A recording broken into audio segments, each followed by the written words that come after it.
Let me try to bring this up on on my iPad. So if it happens again, I know that that's what's happening.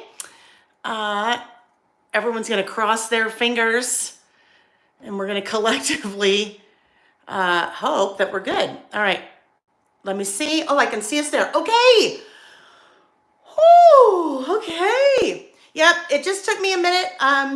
I think you guys can all see me now. Wow, okay, good.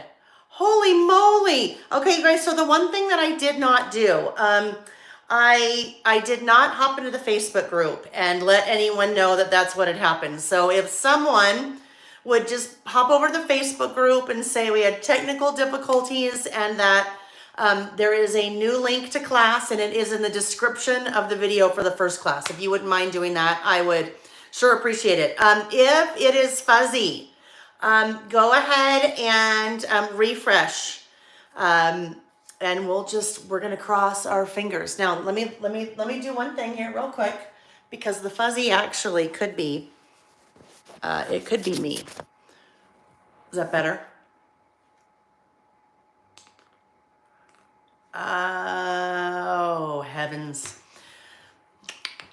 Okay, it seems like it's going really slow, guys. So, it looks good. Okay. If you are still seeing fuzzy, just go ahead and refresh. Because if it's fuzzy, I think it's on your end. Oh, heavens. All right, guys. We'll just do what we did before. Let me spin the camera, and then I will spin, and then I'm gonna go turn off the overhead lights, and we'll turn on the studio lights again. Woohoo! Okay. Nothing like a little excitement on a Wednesday night, huh? Okay. Judith, the very last thing that you can do is look for the little gear on your little YouTube window, your little YouTube browser. And let me wait for that to come on. All right, look for okay, we're good. And Linda said pictures and syncing with sound. Hit refresh, because we've got it. I think it's good for most everybody. So we know if it's not good for anyone, then we know it's on my end. But if it's kind of sporadic for some of you, then generally that means it's on your end. So refresh. If the refresh doesn't work, close your browser window and open it up again, and I think we'll be good. Tracy and Michelle, you guys, thank you so much for doing that. All right, let's go ahead and continue and hope that we're good. We're going to cut our papers. Depending on where you left off with me before, I was saying that we want to keep our product strips. So those are little strips that are at the top or bottom of all the papers. And in our instructions tell us to cut this one first. So the one with the cameras. Now, what's kind of fun about Vicky's collections, you guys, I love it. Everyone went onto Facebook. That's awesome. I appreciate it, you guys. And if nothing else, anyone that's looking at the Facebook group tonight will have FOMO, right? They're going to have fear of missing out. They'll be like, oh my gosh, what have I missed? One of the things that Vicky does very well is all of her designs are very consistent. So when you see one of Vicky's collections, you just know it's Vicky. So what I've actually done, I have pulled a couple of papers from one of her past collections. So we're kind of mixing papers from two different collections here. And they totally work because it's her style. So with our camera paper, our instructions tell us we want to trim a 4-inch tall by 12-inch wide piece. So I've just rotated that. I want it to be 4 inches tall by 12 inches wide. And then trim that piece into 2 4x6s. All right. And then this one will be staying the way that it is. So right now it's 8x12 and we want it to stay 8x12. As you are cutting, just start making stacks of your paper. And when I do that, I try as much as I can to keep all the like patterns stacked together, because it will make it a little bit easier to find them as we're working. Well, it's for me to find them, right? All right, so there is our first one. Nothing too difficult in the cutting. No, Lynn, it's not you. Lynn said, finally found you. Not a techie at all. I'm impressed that you found me. Good job. We had to think on our feet a little bit there, right? Okay, so this is our next paper. This is also from one of Vicky's other collections, also from Kaleidoscope. And this one, we need to first cut off the product strip. Like so. And then we want to trim it in half. So we have two 6-inch wide by 12-inch tall pieces. Now, when we trim it in half, we want to be able to read the words, okay? Good, Renee, I'm glad you made it back. We have just cut our very first paper. So that's all we've done is cut that one. Haven't missed anything. Really quick, just to mention, you guys, at any time, you can always pause the video. You can rewind it. Even if you're watching live, you can pause and rewind. So if you need another minute or two to kind of catch up and get your wits about you, like I needed to get my wits about me, you can go ahead and pause, rewind, fast forward, whatever you need to do. So with this paper, notice that I rotated it before I cut. So I can read it left to right like I'd be used to reading something left to right. And that is how I want to cut it. So I want it to be two 6-inch wide by 12-inch tall pieces. And then I will trim 4 inches from the top of each of those. So basically that will give me two 4x6s and two 6x8s. Okay. Yeah, Michelle, you can always, in a live video on YouTube, you can always pause and rewind. I don't think that you can do that on, I don't think you can do that on Facebook, but you can do that on YouTube.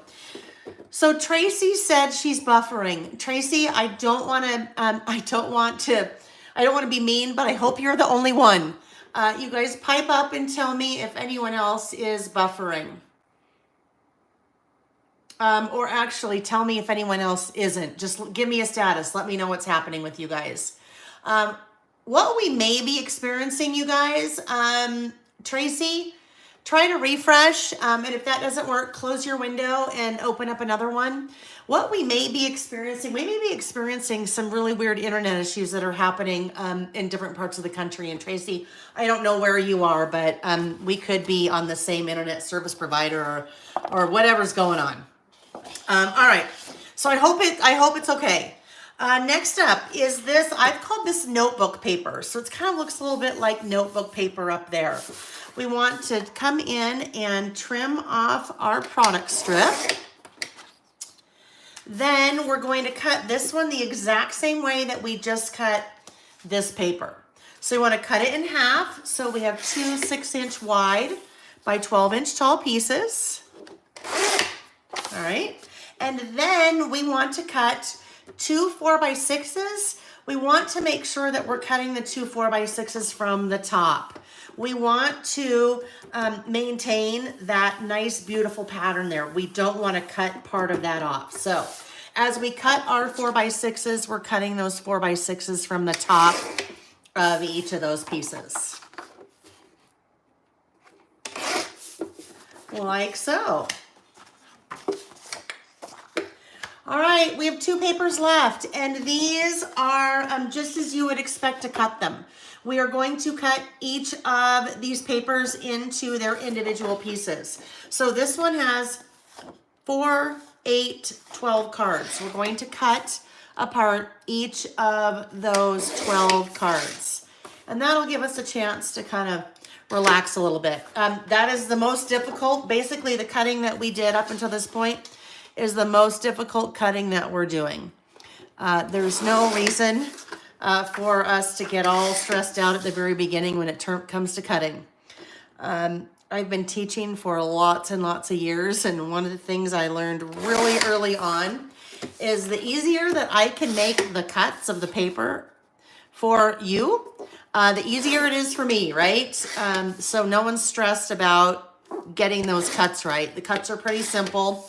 And then also having the written instruction and then also the little cutting diagrams hopefully makes it super clear. And then here's the other thing, you guys, as you're cutting, if you accidentally make a boo-boo, guess what? It's just paper, right? It's just paper. In a lot of cases, there's a way to fix it. And if there's not a way to fix it, then you know what? You just do it a little bit differently. The only one that knows that yours is different than mine is you, right? Anyone else that sees your project will not even have a clue that that mine look different, because mine is the one that's in front of me that I'll be working on, and now yours is the one in front of you.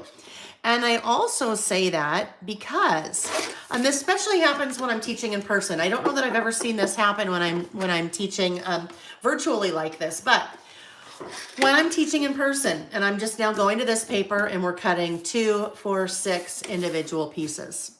When I'm teaching in person, never fails, someone will say, Lael, can I ask you a question? And I say, sure. And they're asking one of two things. Number one, why did you do it that way?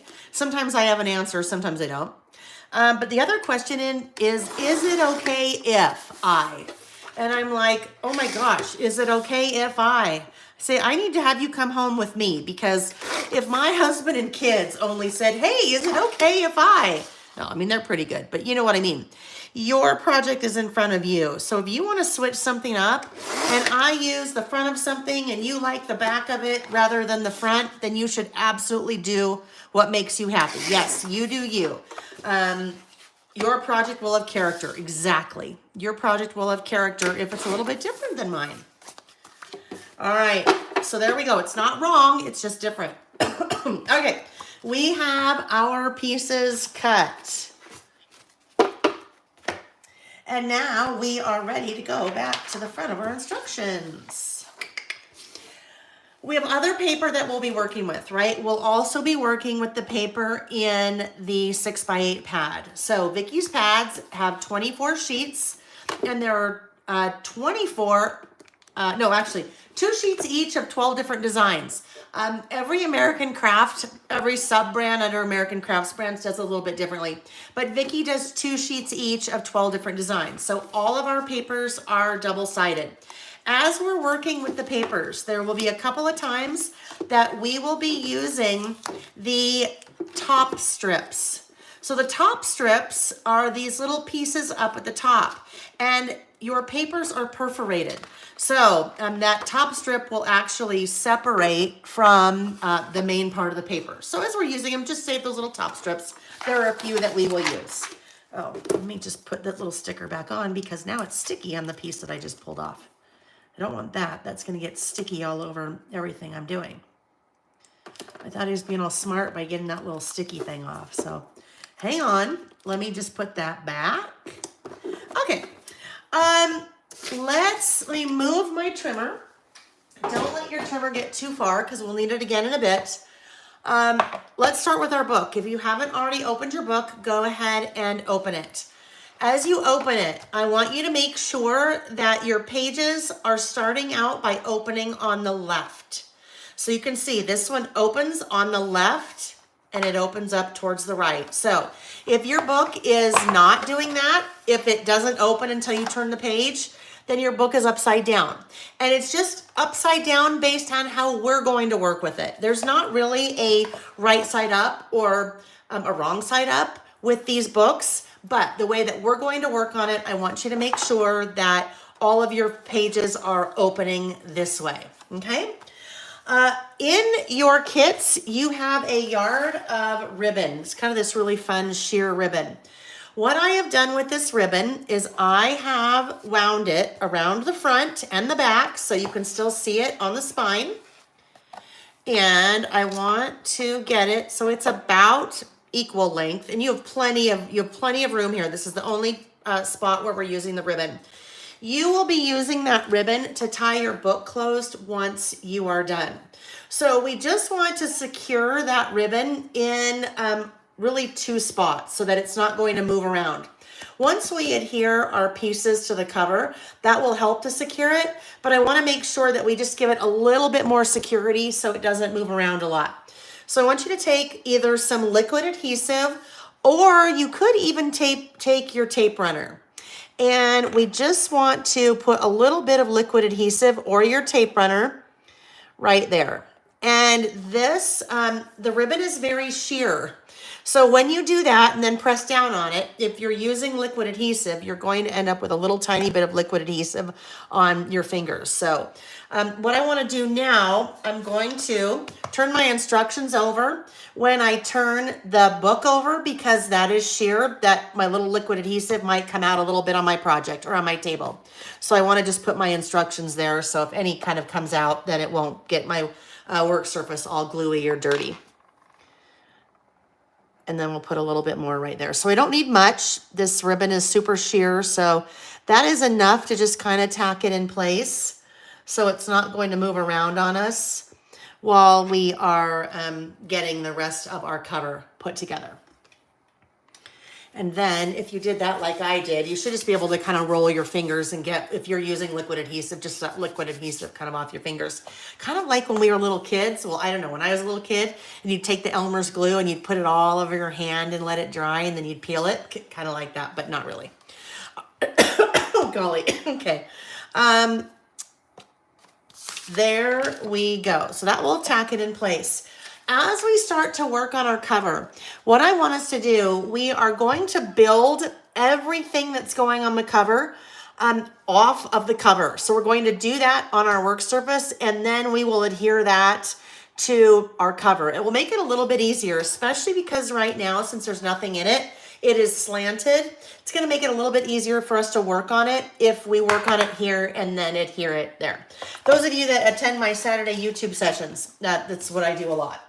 Okay, so instructions tell us for the cover, we've already wrapped our ribbon. We want to open up our pad and we're looking for 2 papers. We are looking for a yellow, kind of like these little yellow flowers, and you know you have the right one if you have the butterflies on the back. There are 2 papers that are kind of yellow. So I've used the one that has the butterflies on the back. Go ahead and I just kind of bend that piece over so I get my little perforation. I'm going to grab a little tray that I can just put those guys in, just so all my little pieces kind of stay together there. All right, so I need that piece. Then the next piece that I need is also from our pad, and it is this one. So you can tell on my cover, the scale of that pattern is different than this one.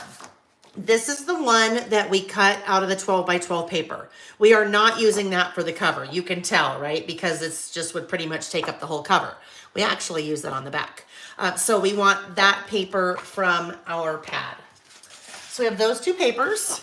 In fact, that's the other yellow. That's not the other yellow that we're using. So the 2 pieces that we should have are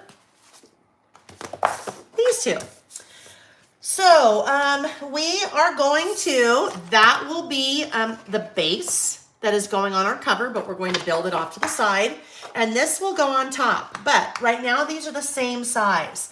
So we want to trim this paper to 5.5 inches wide by 7.5 inches tall. And so I just cut from that edge. And then I cut off the top. So let's grab our trimmer.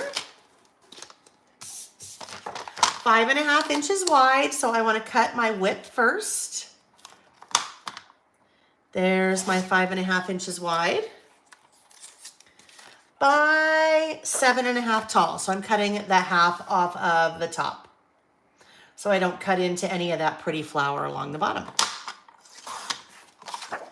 All right, there we are. And now we will adhere this piece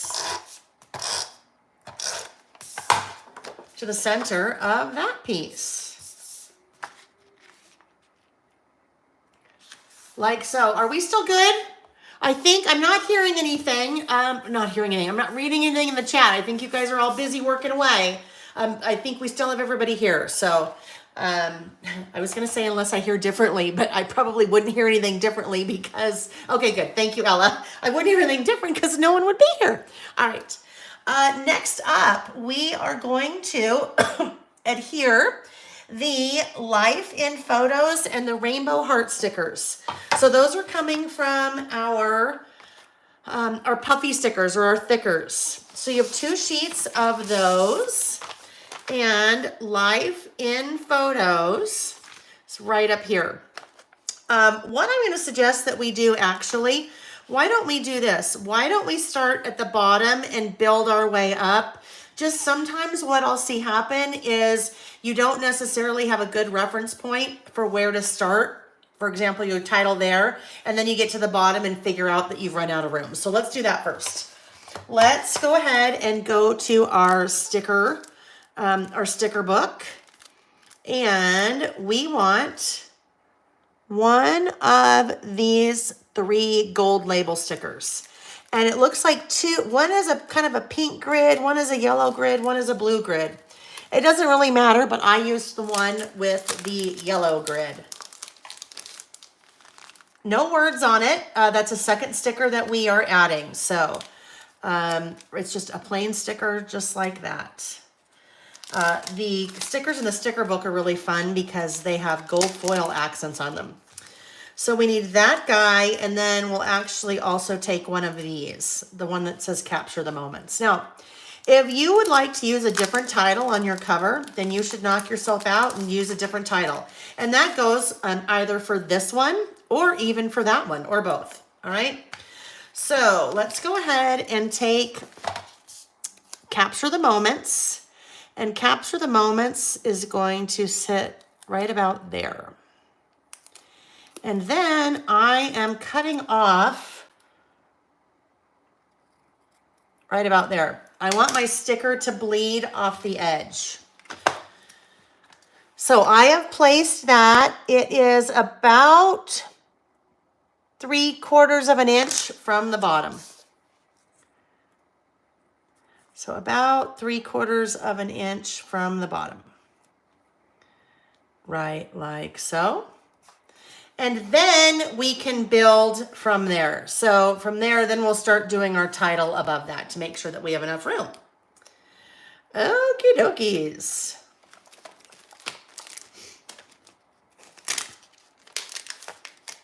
Let me get rid of that little guy.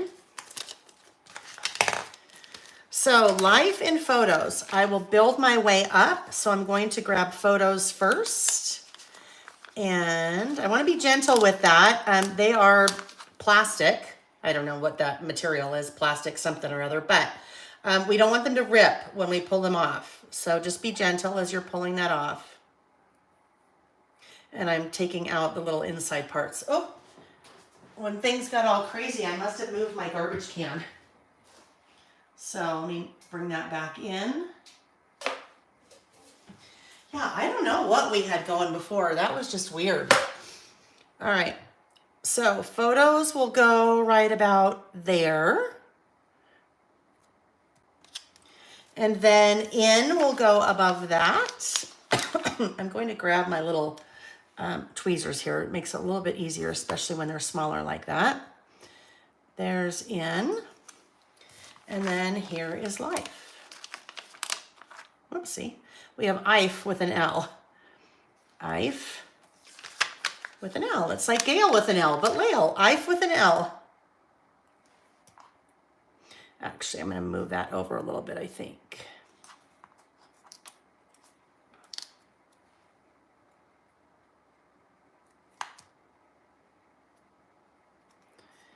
Okay, just move this one a little bit over too. There we go. And then I will dot the I's. So there's one dot and there's the other dot. Then we need one of these little rainbow hearts. So we have a little rainbow heart right there. And that guy I'll just put right about there. And then the last thing, well, the second to the last thing, we have a camera. And that camera is a sticker. So I think you have a die cut camera, but you also have a sticker camera. So if I remember correctly, our sticker camera is quite a bit larger. It is. So if you wanted to put the larger one on there, you could certainly do that. But I kept mine smaller. So you can use either one. If you're using the sticker obviously is sticky on the back. I pop dotted my camera. So if you want to pop dot your camera, you can go ahead and do so. Depending on your preference, I know some people, if you are putting pop dots on the back of a sticker, you like to use like a powder tool or something to just go ahead and get the little sticky off the back of there, but you have a couple choices. So you can either use your the die cut camera if you want a little bigger scale, or you can just put the sticker down, or you can put the sticker down with your pop dots. So we'll just add a couple pop dots right there.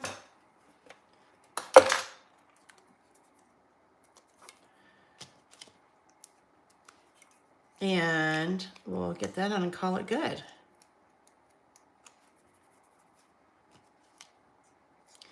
So this project, I've titled it Life in Photos. It's super generic. That means you can basically add whatever kind of photos you want. You can really put whatever you want in it. It's super generic, doesn't necessarily have a theme.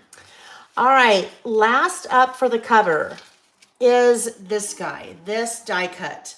So the die cut is very similar, a little bit different, but it's very similar to the pattern that's on the 6x8 paper. So I wanted to have a little bit more dimension on the cover. So I have taken foam squares and also popped up this die cut. So while I'm adding the foam squares, I'm going to move this back in view of the camera.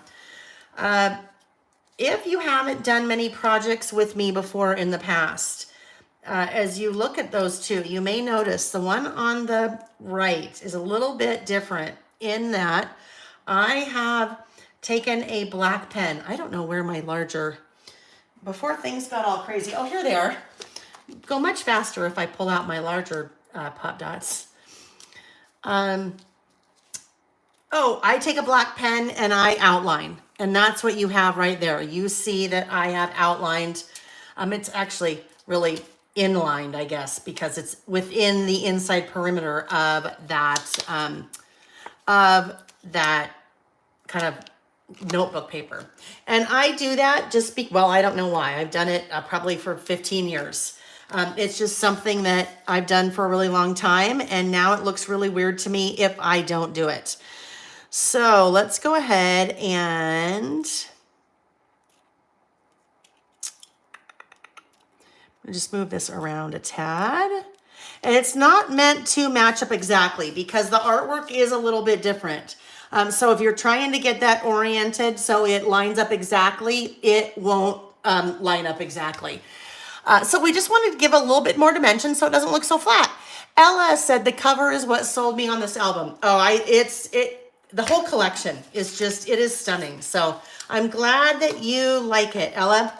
All right, so now that we have that built, we are ready to go ahead and adhere to the album, okay? So I am just going to take my regular old tape runner and adhere.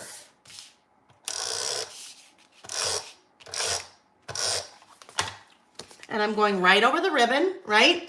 If you've already glued your ribbon, I should have told you this before, but just make sure your ribbon is flat. You probably already figured that out. And that is just going to go right there in the center. And that ribbon, I don't know this color, I don't know what that color is, but I'm going to call it mushroom because we have mushrooms in the collection. So it's kind of a really pretty gray with the foil dots, and the foil dots make it really fun because they kind of go with the gold foil that's part of the collection. Okay, so cover is done. Now we're going to move to the inside. And in my inside, I have the waterfall, but we're actually going to wait until the very end to do this whole piece here because there will be some papers that we are cutting up and we'll use some of those papers in the rest of the book. So we want to be able to use the papers in the rest of the book, then we'll come back to the waterfall, okay? So don't think that you missed anything. We'll just come back to that at the end. So instructions now are going to take us to what I'm calling page 1. So this is page 1.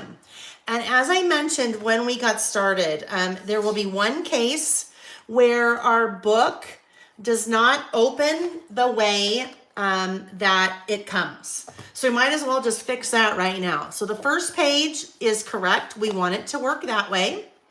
The second page is also correct. We want it to open from the left, okay? It's opening from the left. But the third page, we want it to open from the right. So what we need to do is lift that guy up and fold it. So now it opens from the right. Look, I have a little errant heart here. I might be looking for that later. All right, so it opens from the right. And we'll cover that again when we get there just to make sure. But now all of your pages should be facing the right, I shouldn't say the right direction. The direction that I have them facing. All right, and our instructions tell us here, the page should open from the left, so we are good. I think what we'll do is we're gonna keep on doing the same thing while we can. Let's go ahead and build our page.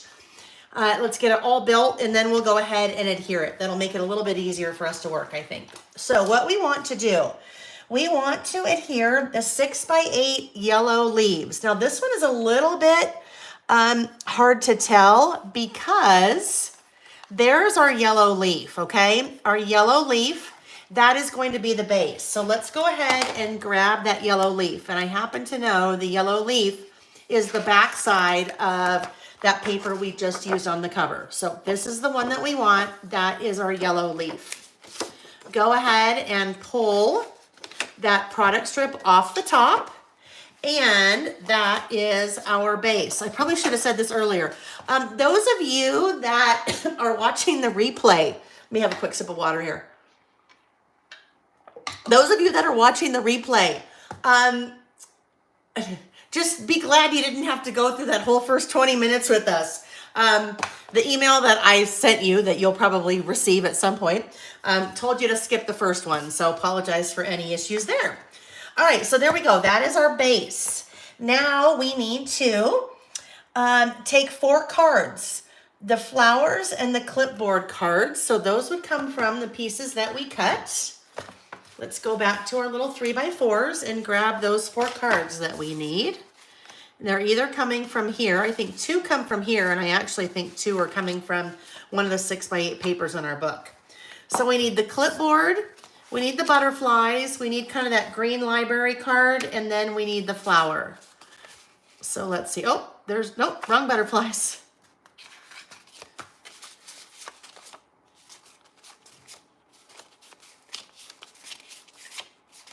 Okay, so the rest of them are coming from one of the papers in our book, or our 6x8 pad that also has cards on it. There we go.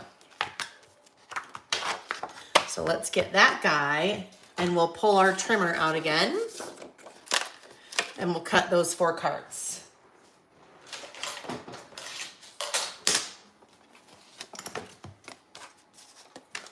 I just switched out the trimmer, just different trimmers. The last one I'm using, the tall orange one, is definitely not my favorite. So when we're working with a smaller piece, I pull this little guy in. So we're just cutting those into their respective 3x4 cards. And we need those other 3. So we're not using the camera card yet. We'll use that later, but we're not using the camera card yet. All right, so what we're eventually going to do, this guy will be there, this one will be there, this one will be there, and this one will be there. But these are all little doors, okay? They're all opening to reveal photos on the inside.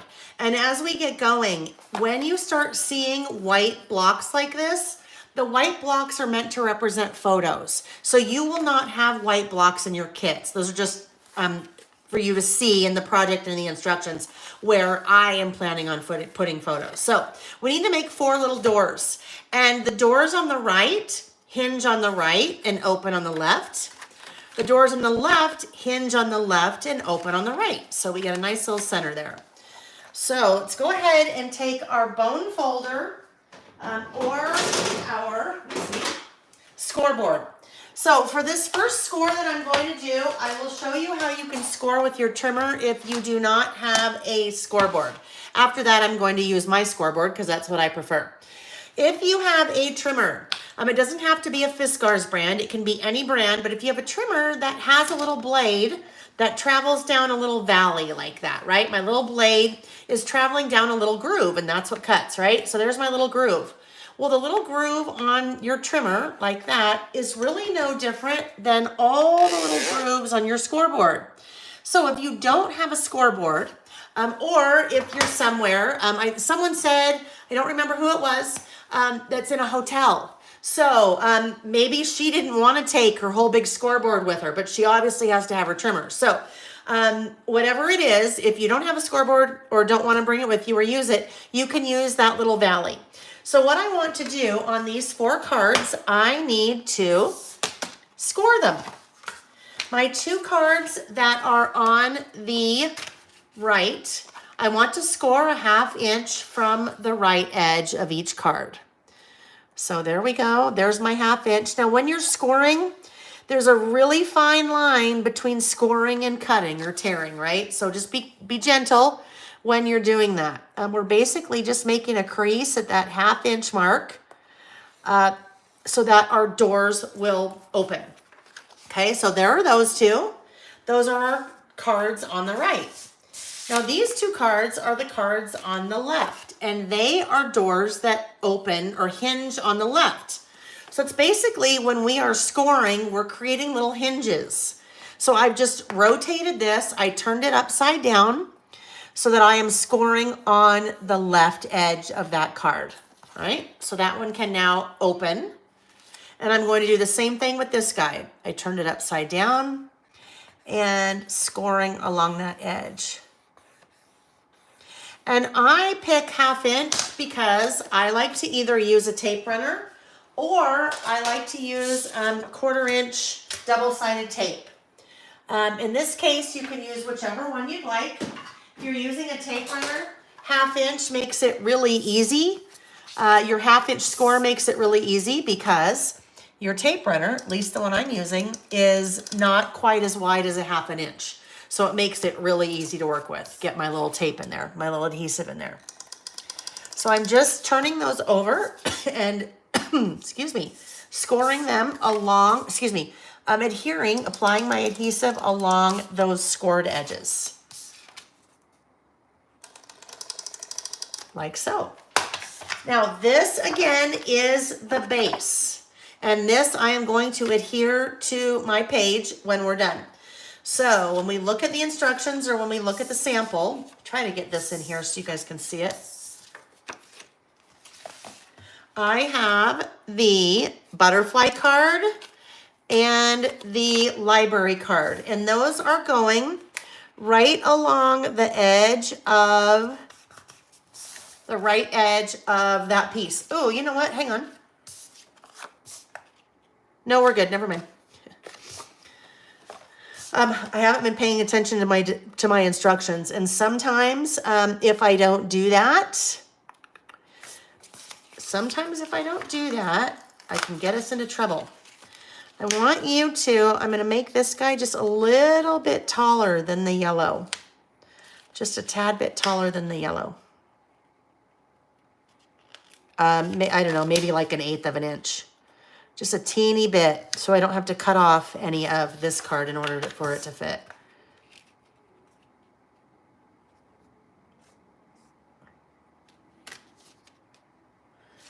So, these cards are smaller than this guy. I wonder if I cut that weird. Anyhow, if yours are not lined up quite right, I'm just going to snip a little bit off of there. I don't know what I did. That was clearly a user error in trimming. All right, that guy goes right there along the edge.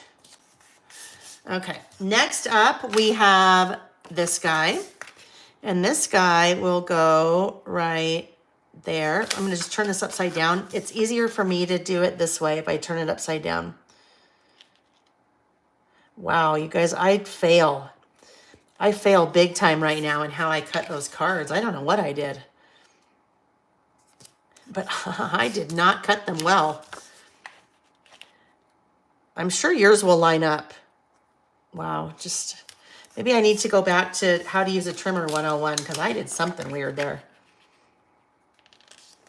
Okay, just don't look close at what I did.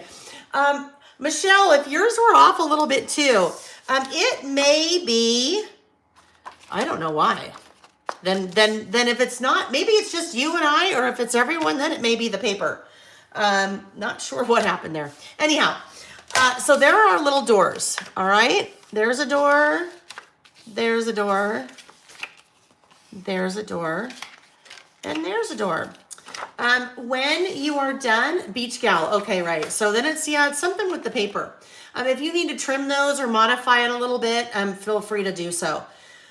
Because they should all be 3x4s. All right, next up, we have our photos. And then in the center of the photo, you have a die cut. So unless you have your photos and you're adding your photos now, you'll probably wait to add your little die cut right there. But let's talk about now what we're doing to help those doors kind of stay closed a little bit. You have a die cut that says this and that. And I just applied my adhesive and I applied pop dots or foam squares to that right, just only in that corner. So it is only adhered to that lower corner of that top card. So it's helping to kind of center everything and keep it closed, but it's only adhered in that one spot. So let's go ahead and find that this and that die cut. Over here, I need to be putting my things away as we go, or things will get all crazy. Huh, friends that were with me last night? The deeper we get in the project, the crazier things get because you just have so much stuff everywhere. So let's see if I can try to keep myself organized tonight. This and that. We are looking for the die cut that says this and that. I should have organized my die cuts ahead of time. There we go. So that piece will adhere right there. So I'm going to turn that over and I just want a couple pop dots right on the back side of the TH in this. I don't want it to stick everywhere. I only want it to stick to that lower right-hand corner of that one card. Okay, so now it'll help to kind of keep it closed. The other thing I can do, if you're still kind of popping open a little bit, you could just kind of bend a little bit. And when I bend that, the scoring area kind of settles down a little bit. All right, there we go. Okay, next up, we have a couple of stickers that we're going to add. One is a sticker that says Hello Happiness, and that is coming from our sticker book. And it is that guy right there. So Hello Happiness. When you go ahead and adhere that sticker, make sure you adhere it to the left of your score. If you adhere it over the score, it's going to have a hard time sticking because every time you open up that little door, that SS on the happiness is going to want to kind of come off because it will, it's going to be getting in the way of the score. The other thing that we want to add is down here to the butterflies, I have added a sticker that says Happy Time. And just that little guy right there. And Happy Time goes right down here along that little butterfly card. All right.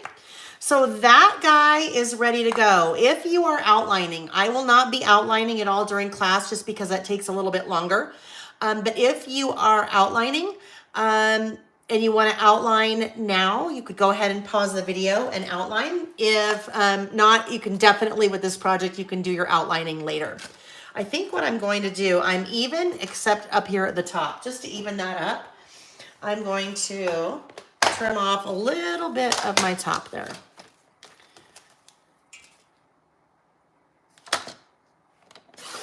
There we go. Now we're good. No one will ever know. Okay. Now we are going to take that and we will adhere it to our piece. Or our page, I guess I should say. Our page, our book.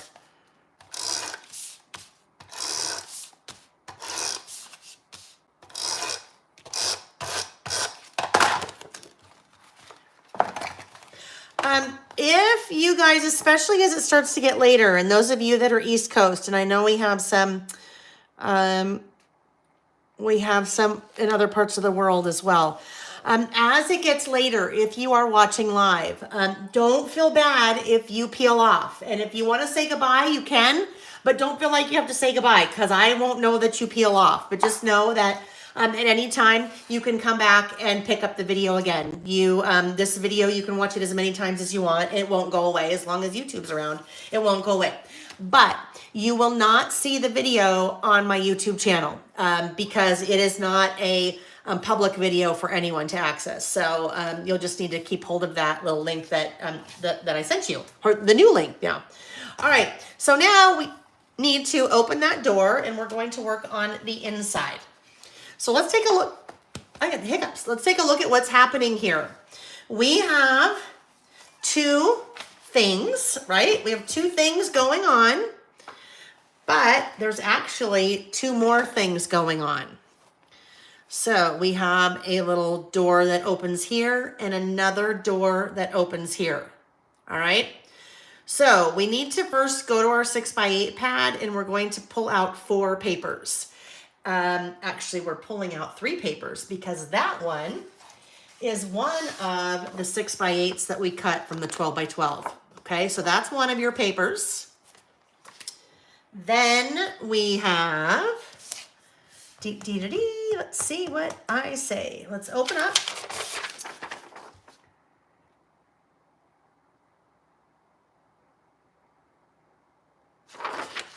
All right.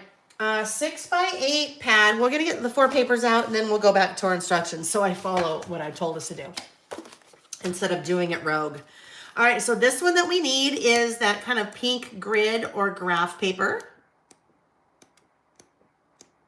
This guy. Oh. All right. And then we need kind of that greenish bamboo looking paper, which would be this guy. Here's a little hint. The pattern that you see on the top strip is the pattern on the opposite side, okay? So we need that one. This one, I believe, is the other 3x4 card that we just cut up.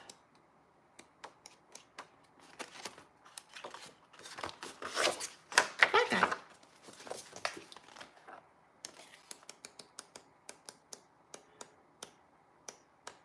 Yeah, just want to make sure. Okay. So go ahead and pull the little top strips, or just unperforate them. I don't know, perforate, whatever that means. I just bend them back and forth and then they come off. So remove those top strips, and we're saving those. I think we use 1 or 2, but it's just easier to tell you to save them all, right? It's easier to tell us to save them all. All right, so let's go back to instructions. At the top of the instructions, you see the whole center fold open, just kind of as a reference point. We're first going to work on page 1A left side, which is this guy. This is page 1A left, and I have labeled the sides for you, because when we end up now with 4 pieces and they each have different sides, I try as much to label those as possible, so we all kind of are on the same page, literally and figuratively. So page 1A left side opens, so you have a page on the left and a page on the right. Score 1/2 inch along the left edge of the 6x8 pink graph, making sure the flowers on the opposite side are right side up before scoring, okay? They're right side up. So when I score, I want to score right here along the left edge. Always a good idea to check the other side to make sure that your paper is not upside down. So I know I want to score along the left edge of that guy. Another kind of way to make sure those little green circles are at the bottom. Now, don't do what I do. Don't score on top of your project, but I'm going to score on top of my project just so I don't have to move it out of the way. This is a do as I say, not as I do. Like if you're a teacher, or if you have kids or nieces or nephews or grandkids, or I don't know, dogs, pets, do as I say, not as I do. All right, so we just scored along the left edge of that. And we are going to apply our adhesive along the scored edge, and we're going to adhere that to the 6x8 green horizontal lines paper, okay? Here is, hi Jennifer. Jennifer, you found us. Did it take you a while to find us? Sorry about that. Yeah, we had, I don't know if it was snow or what, but we had all kinds of technical difficulties when we started, so we finally just bailed and started over. All right, so this is our base. Jennifer, if you should now be able to, you can either rewind and start this video from the beginning and we start from the beginning, or you can just kind of jump where we are and start playing with us. We have taken our very first page. We already did this, but you can pick that up later and we've opened it. So we're right here. All right, friends, so this is going to end up going there. This will get adhered on top of it, but just for ease, so we're not working on a big stack of things in our book, I'm going to, again, create this page off to the side, and then once our page is built, then we'll come in and adhere it to our book. So I've already scored that. I'm turning that over. I'm applying my adhesive to that scored edge and adhering it to the left edge of that, I don't know, that green stripe. It just looks like green bamboo to me. I don't know why, but that's what I'm calling it in my head. It's green bamboo paper. All right, so there is our little door, and that will make up the left side of our centerfold. So now we need to, well, let's talk about this. So what I've done, I have adhered a 4x6 photo here, okay? So I have a 4x6 photo. Then all of this is going on top of my photo. So what I'm going to suggest is that we not do any of this right now, but we can talk about it. And if you want to do this right now, I'll show you a way that you could do it. If you just put your adhesive, and I have pop dotted this piece and a little bit, I put a little pop dot right there, a little pop dot right there. If you wanted to go ahead and put all of this down now, as long as you only put your adhesive like in the bottom quarter, then none of the adhesive is up here, so that later when you're ready to add your photo, you could just slide your photo right under there and then add some more adhesive. The one thing though that I do want us to do together, because later you'll be like, wait a minute, where did she get that piece?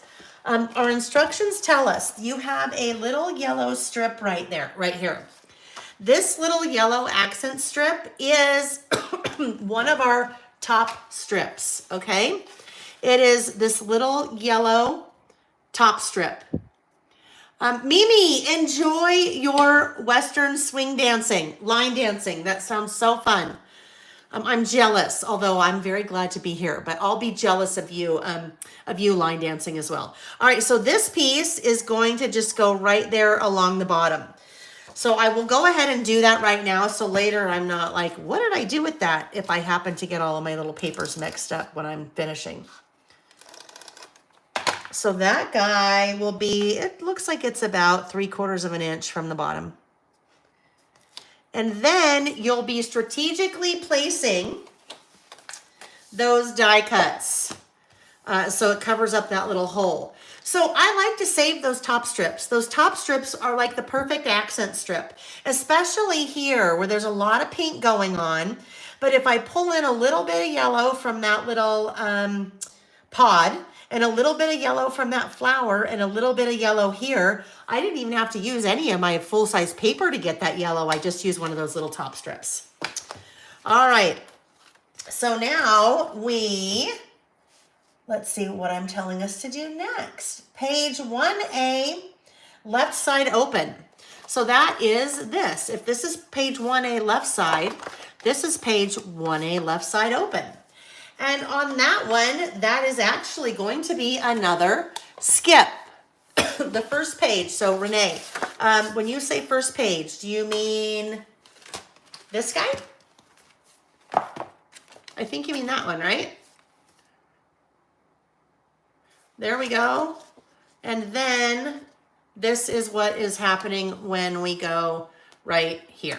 So we just opened, and this one will eventually go right here.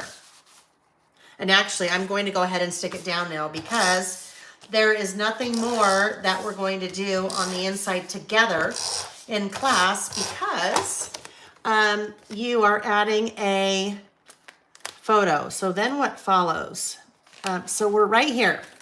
Here we go. That opens, right? So we went ahead and adhered that to the top of our page. And then we open. And this is what we just made, those two pieces that go together. And I adhered those to the left side of when that opens. We still have our inside front cover here. We're not doing anything with that yet. All right.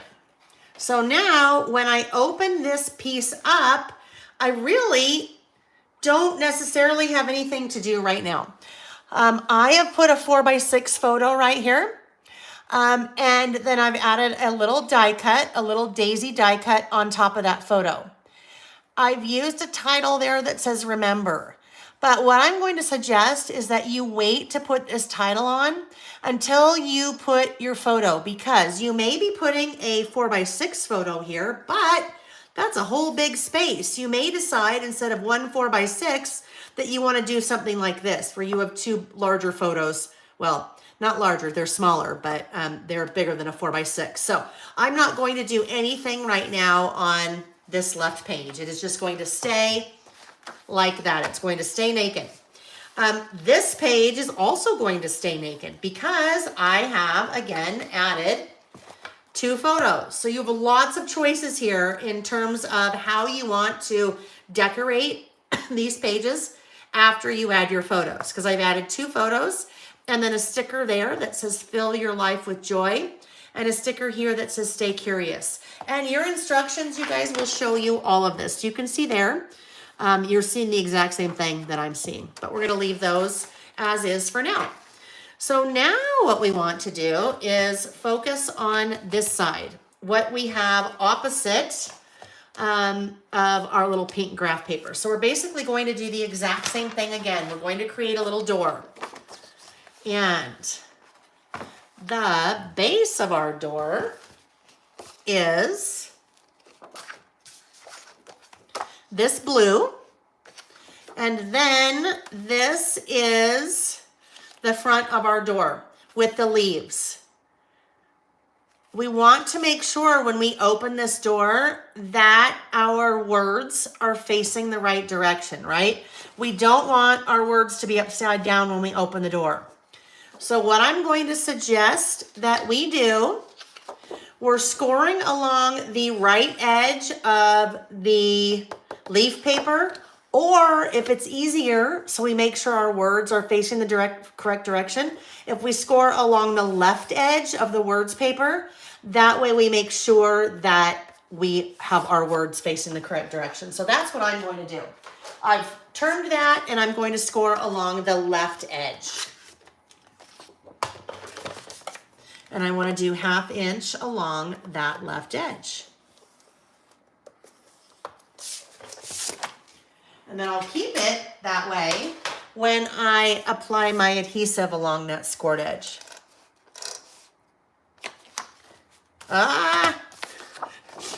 You guys see what I just did? I got too fancy. I got too fancy with this, so let me just pull this off. I was trying to make sure that we were all so good about not doing that with our words upside down. I did it backwards. So that's okay. We all do it. I'm sure you guys are watching me going, why is she doing that? That's going to be backwards. So if you did what I just did, I apologize. Let me just look and see if, just lost one of my pieces. Hang on. Just looking. Yeah, we need the other piece. So we're just going to, I'm just going to come in and peel my little adhesive off here, nice and gentle.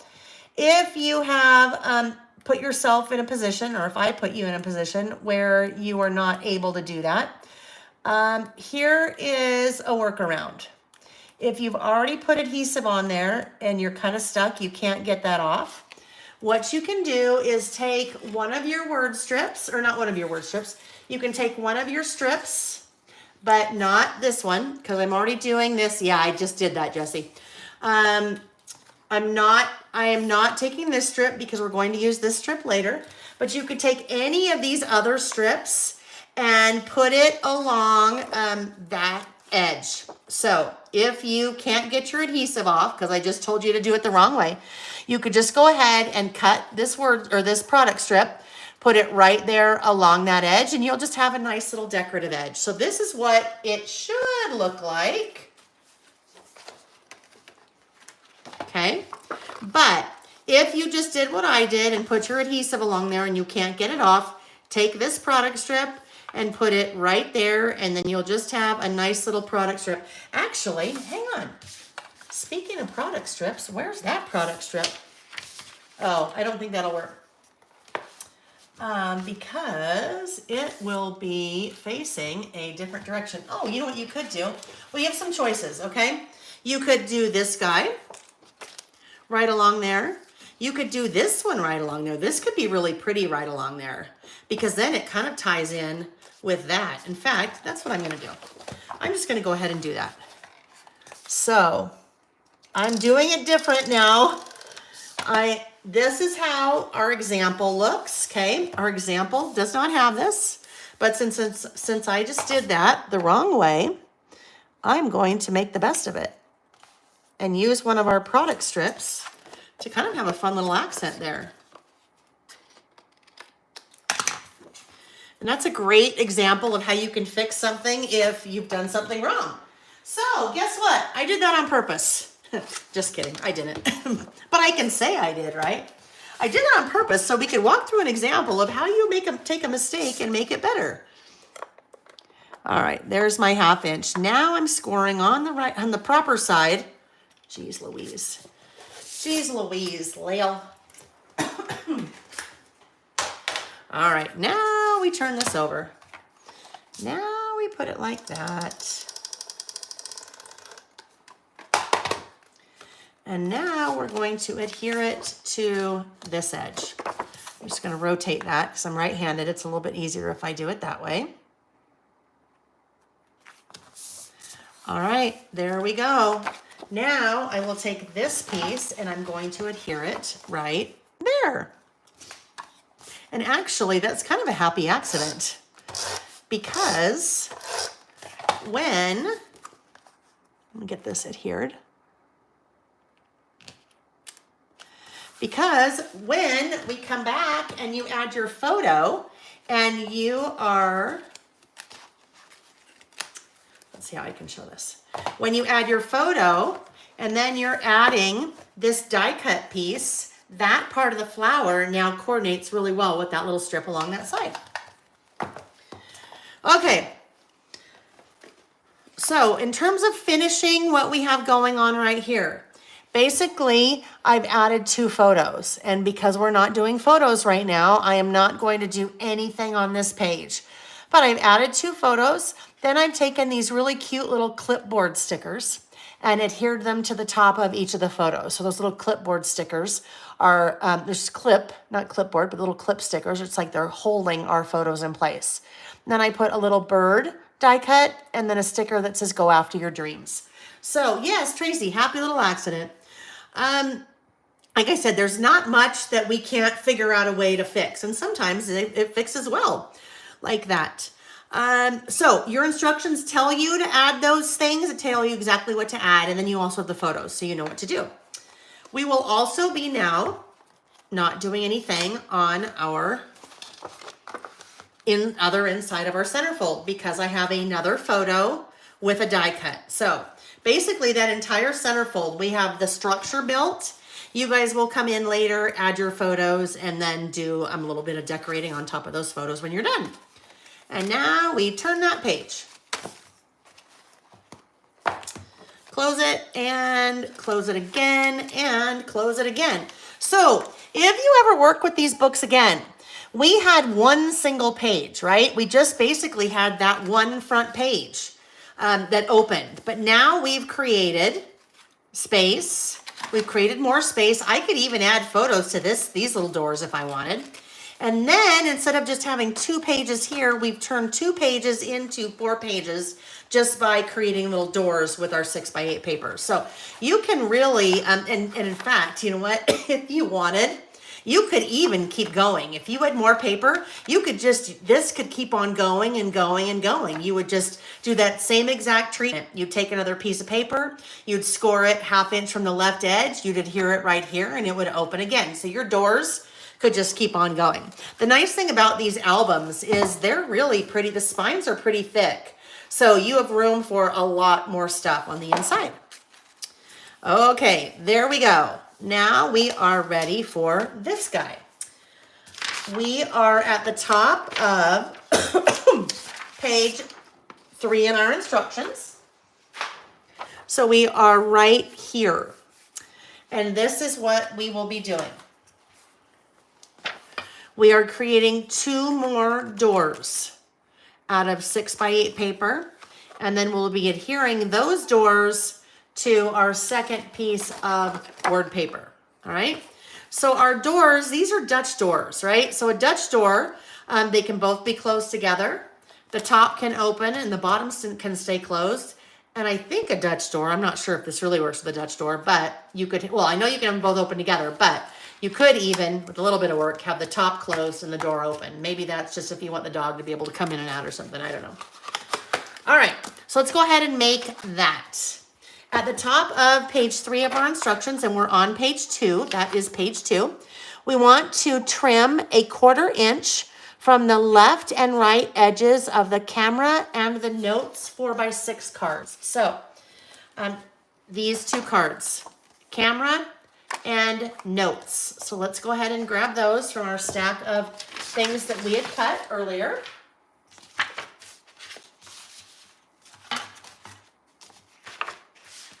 Oh, we're over here. The camera card. There's the notes card and the camera card. So those instructions again say trim 1/4 inch from the left and right. Oh, sorry. I got too far ahead of myself. 1/2 inch from the right edges of both cards. So we want 1/2 inch from the right edges. Grab our trimmer. 1/2 inch from the right edge like that. And 1/2 inch from the right edge like that.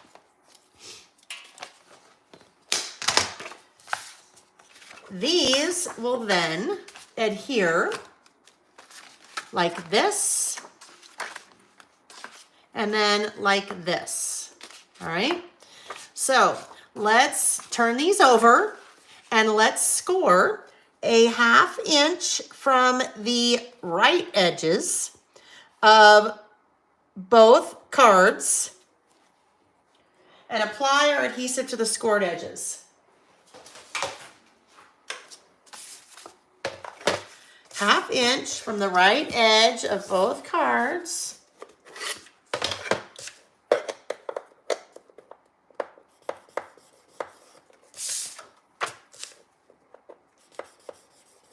Okay, apply our adhesive to those scored edges.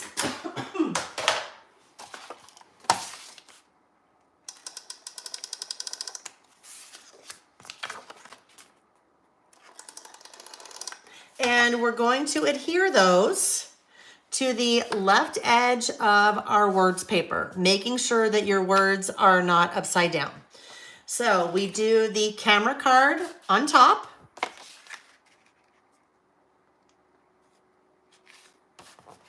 And the notes card down below.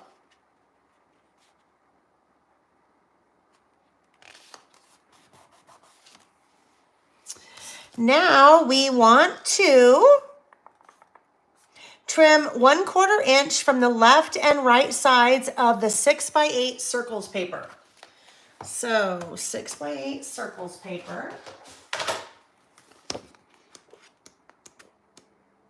This guy.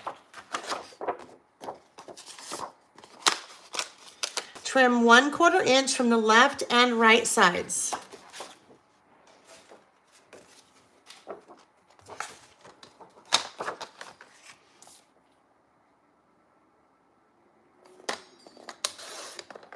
1/4 inch.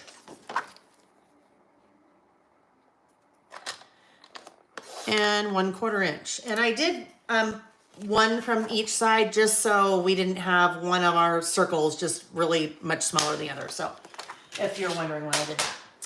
Because for a minute there, I was wondering why I did that too. Trim 2 4-inch pieces from one of the strips. 2 4-inch pieces. So basically we're just going to cut that in half because it's 8 inches already. Like that. And then we are going to adhere those to the edge of that black and white, just to give a little bit more color. Now, what I will do is I will line those 2 patterns up because I think that's how they were, yeah? All right, so I'm going to grab, you can either grab your little tape runner or if you have a glue pen may be a little bit easier because they're a little bit thinner.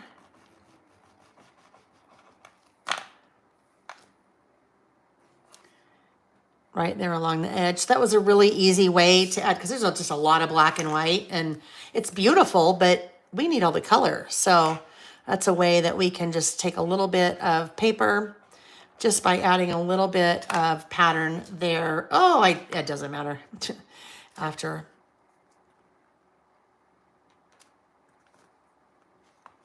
All right, so there we go. Set this guy up to the side for a sec. All right, next up, we need some die cuts. We actually need quite a few die cuts. So we need, let me put this in the way so you guys can see. We need here and there.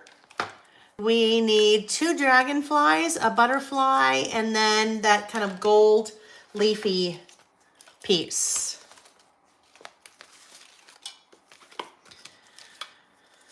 So, nope, that's a big butterfly. It's a little one.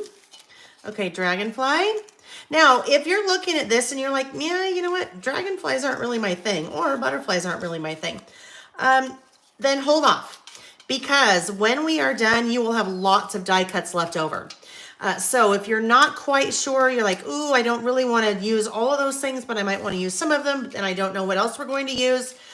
You can either go rogue right now and use whatever you want, or if you wanted to wait until we're done and see where everything else is used, you could do that. That is not a die cut. That's a sticker. So there's our little sticker there, and then we need our die cut that says here and now.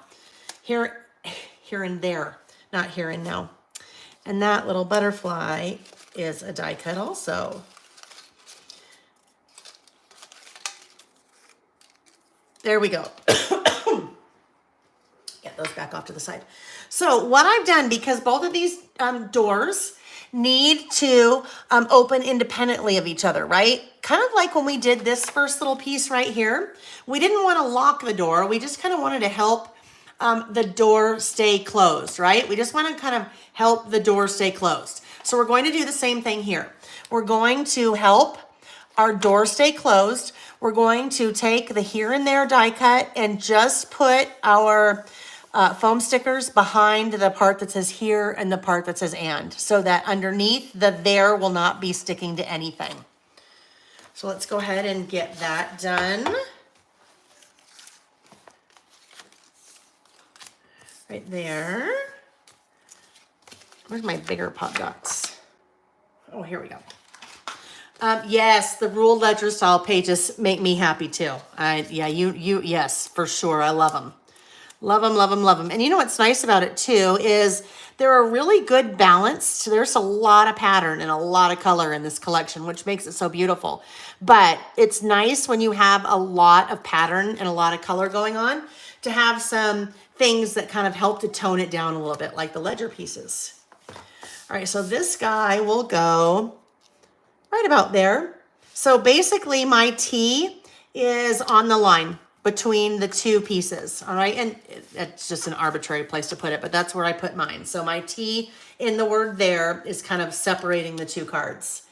And then I can take this little gold leafy sticker We're just kind of clustering a few pieces here. So we'll put that right there. We just want to make sure that that gold leafy sticker does not bleed down, because if it bleeds down to the second door, then it's going to close our door. We don't want it to close our door. And put one little pop dot underneath there just so it helps to lift that up a little bit and give a little bit of dimension. And now I'll come in and put a pop dot underneath the ampersand. I couldn't do that quite yet because I needed to get the little foam leaf under there. All right, now we have the larger of the two dragonflies. So we'll just kind of tuck him under there like so. And I have put a little die cut kind of at this right in the center, almost center, just to the left of center for those wings to kind of hold up on the left side. And I'm going to do the same thing on the right side. I'm just right of center, like kind of right of that little dragonfly's body, just to give it a little bit more lift. Then we have our little butterfly. Our butterfly is also pop dotted because I have this annoying nagging cough. Sorry about that. That little guy, I'll just kind of go right there to help fill in a little bit of that blank space. And then our last little dragonfly, I'll do the same thing here where I'll put one there and one there on either side of the body. And that little guy I'll tuck just kind of right under there. And when I tuck that little guy under there, I want to make sure that I'm steering clear of my little scored door here. So we want to be able to open both of those doors, and we don't want any little flying pieces getting in the way of those doors opening. Now, one of the things that I did, wow. I'm inventing new words here, friends. I will tell you, I had Dayquil before we started. I didn't have NyQuil, so we should all be good, but I don't know, maybe Dayquil's got a few properties in it for me tonight. That's a good one.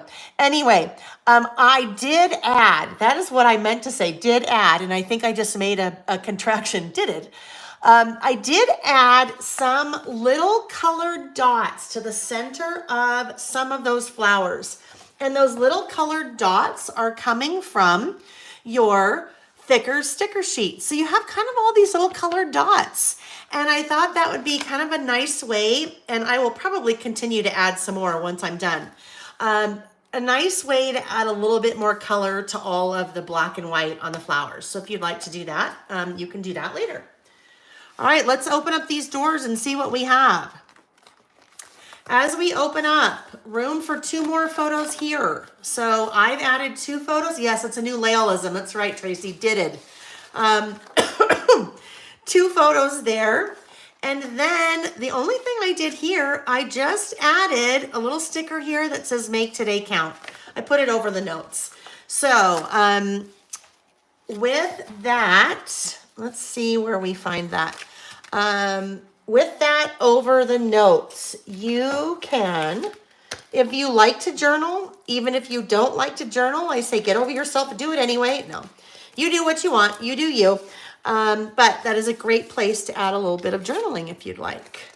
So where are those stickers?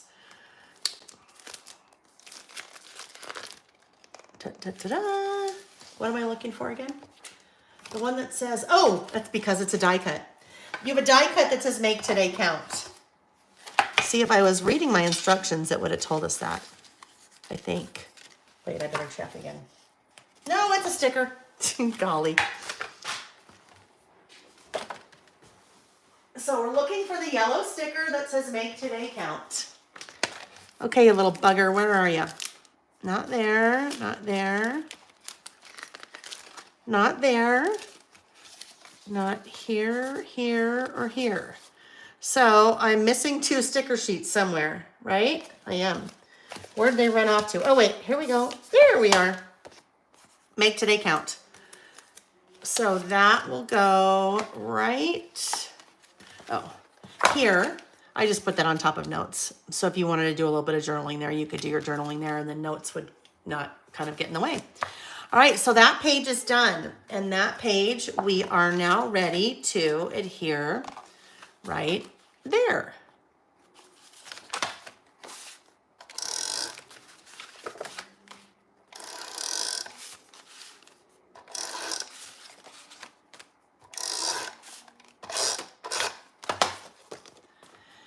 And there we go. When you're adhering, just make sure that you steer to the left of that little, where that page needs to be able to turn there.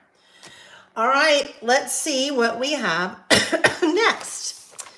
We have page 3. We are adhering the rainbow paper. We're adhering the camera die cut and then a sticker. So if you ended up using the camera die cut on the front cover, then here you may swap it out and use the camera sticker instead. I love this paper. I think it is just, oh my gosh, it's just so fun. It is so fun. And then the camera, it's like the camera is shooting all of those beautiful rays. So let's go ahead and apply our adhesive here. Before you do that, make sure that this door is opening on the left. So that's the way that our book came in case your book ended up upside down. Make sure your door is opening on the left. And I have my little kind of center of that sunburst in kind of that upper left, or excuse me, upper right. All right, I'm going to plug us in here. Let's get that one plugged in again, and then this one. Okay. Next up, my camera die cut. And that camera die cut I pop dotted, just so it gave it a little bit more dimension.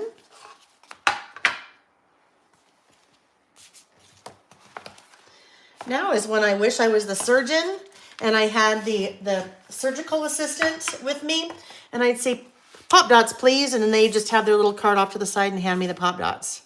Wouldn't that be awesome if we all had that? Your work surface would just be all nice and clean, and it wouldn't be cluttered with all the tools that you need. And then you just ask someone for what you need and they'd hand them to you.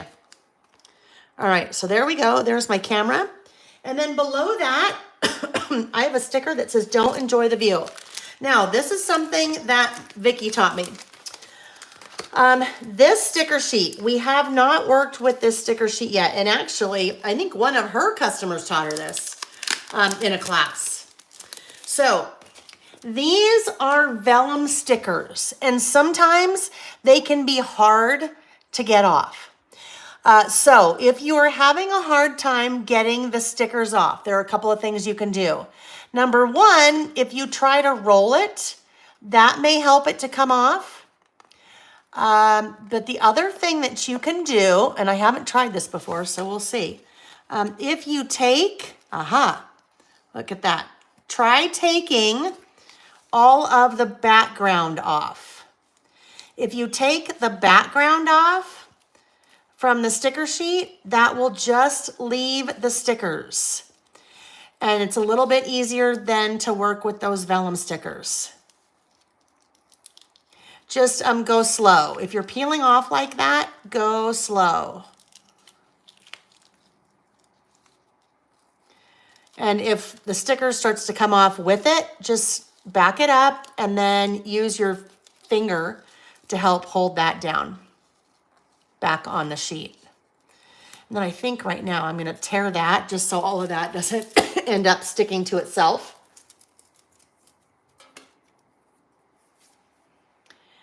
Yep, you know what I was going to say? I think I took my cough medicine at about 4. And the 4 hours, we're getting to the end of its efficacy. All right.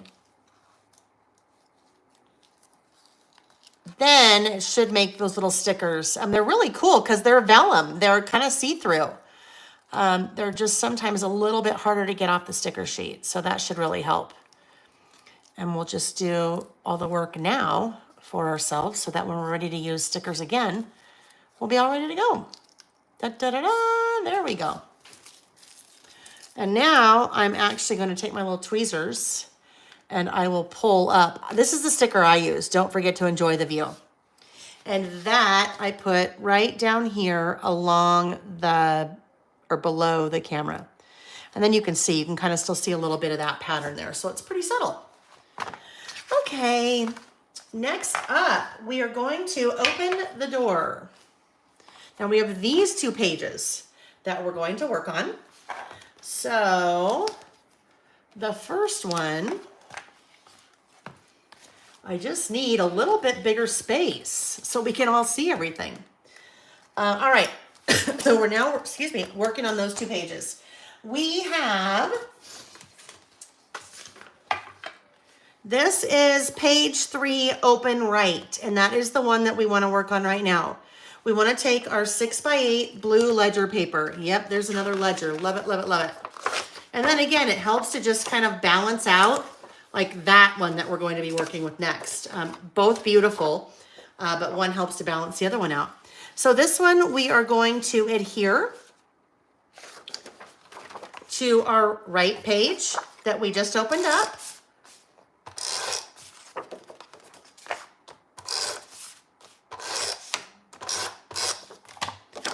And I want my numbers along the left-hand side.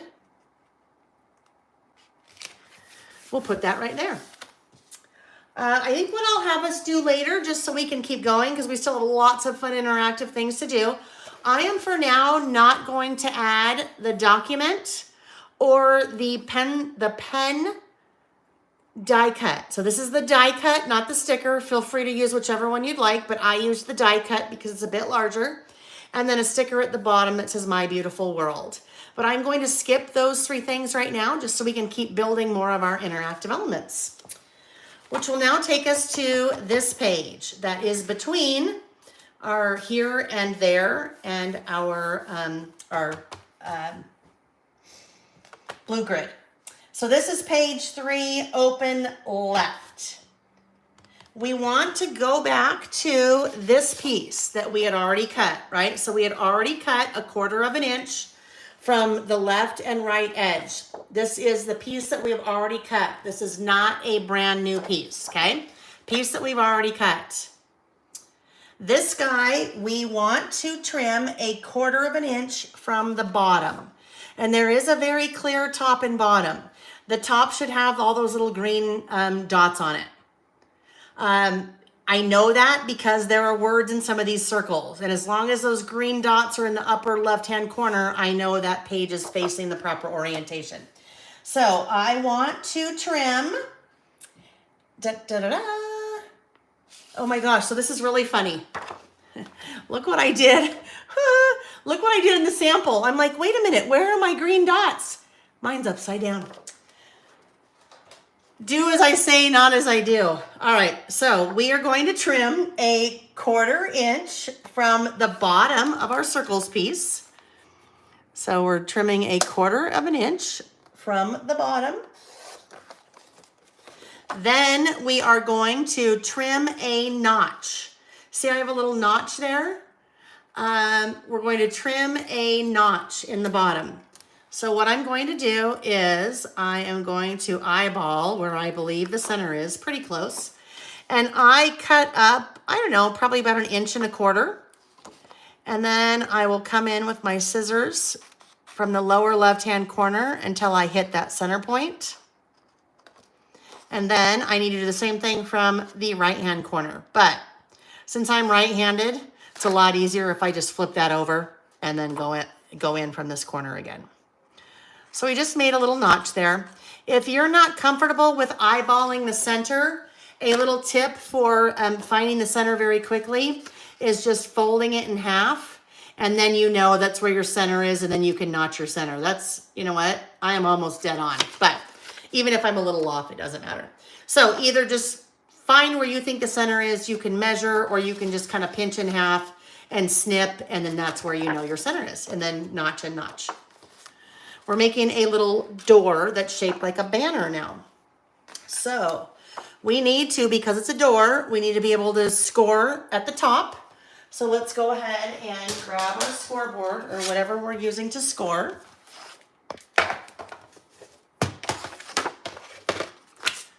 And I'm going to score 1/2 inch from the top.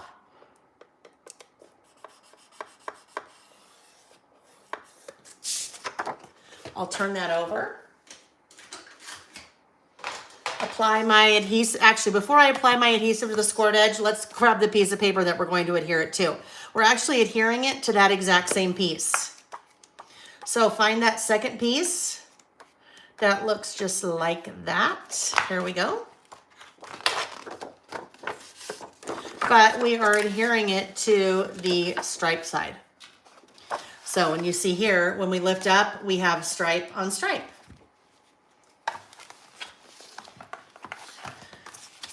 So let's grab this guy. We'll turn it over, apply our adhesive to that scored edge. And that we are going to adhere to the top of our striped piece, centered-ish, right? Centered-ish, left to right. And there is our little door that flips up. That's a dog door. I call it a dog door. All right, so we need a few more things to add here. Let's go back to our instructions. Our instructions tell us to take one of our 4x6 tan words papers. Here is our 4x6 tan words paper. We want to trim this to a 1/2 inch tall by 5.5 inches wide. So I'm going to cut it a 1/2 inches, 1.5 inches tall. Words are hard tonight, friends. So if I trim this to 1.5 inches tall, like that, by 5.5 inches wide. So it's the width of my little door here. And I want to adhere that about 1.5 inches from the bottom of our notched door. Okay, so wherever you want to put that, but I did it about 1.5 inches from the bottom.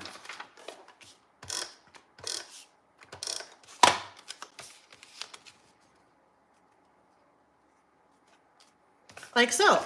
So we have broken up a little bit of that pattern and that color. We've kind of just grounded it by adding that tan piece there. And then we're going to put a couple things on top of that. So we have our thicker stickers, and these are Vicky's writing, by the way. This is Vicky's little handwriting. So let's pull the hello off of the sticker sheet. And hello, I am going to add right here along the left edge.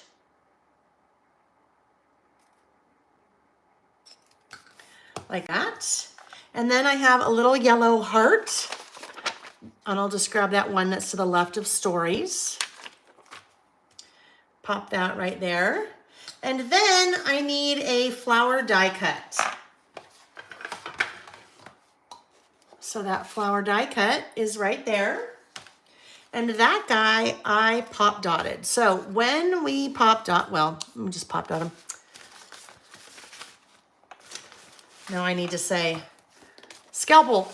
Scalpel, please. I don't even think they say please. I think they just say scalpel. Scalpel. I need my pop dots. Where's my helper? I should get, yeah, no, that would never work. I was going to say, I should get Nick to come in. Nick's my husband. I should get Nick to come in here and hand me all the things. Yeah, that'd last for all of about 5 seconds. He'd be like, and I'm out. And I'm out. But honey, it'd be a way for us to spend time together. He'd be like, and I'm out. Yeah, no. Yeah, no. All right. So I'll just have to dream about having an assistant that would hand me the things, hand me my scalpel when I need it. All right, there we go. So our page is ready to go. And now we're going to adhere that to the center. What I like about these albums, well, there's a lot I like about these 49 Market albums, a lot. But I like that they have this white base and that they are a little bit larger than 6x8. So that when we use a 6x8 pad, we have a lot of white, right? So we have white edges around everything. And I think that also is really helpful when we're working with a collection that's really colorful and has a lot of bold pattern to it. That white kind of helps to balance it up a little bit. All right, so there we go. We are turning the page again. When we get here, we'll start working on the left first, but in case you missed it at the beginning, this page right here, this page we folded under itself. All the pages have been opening from the left. This last page we want to fold so it does not open at all on our last kind of spread right here, okay? It will open this way with the back inside cover. So it does not open right here. Neither of these open. Both of these are flat. Alrighty, so we are now at the bottom of page 3, and this page that we're working on right here is page 4. Renee, you do not have 3 circle pages. You shouldn't have 3 circle pages. You should just have 2 circle pages.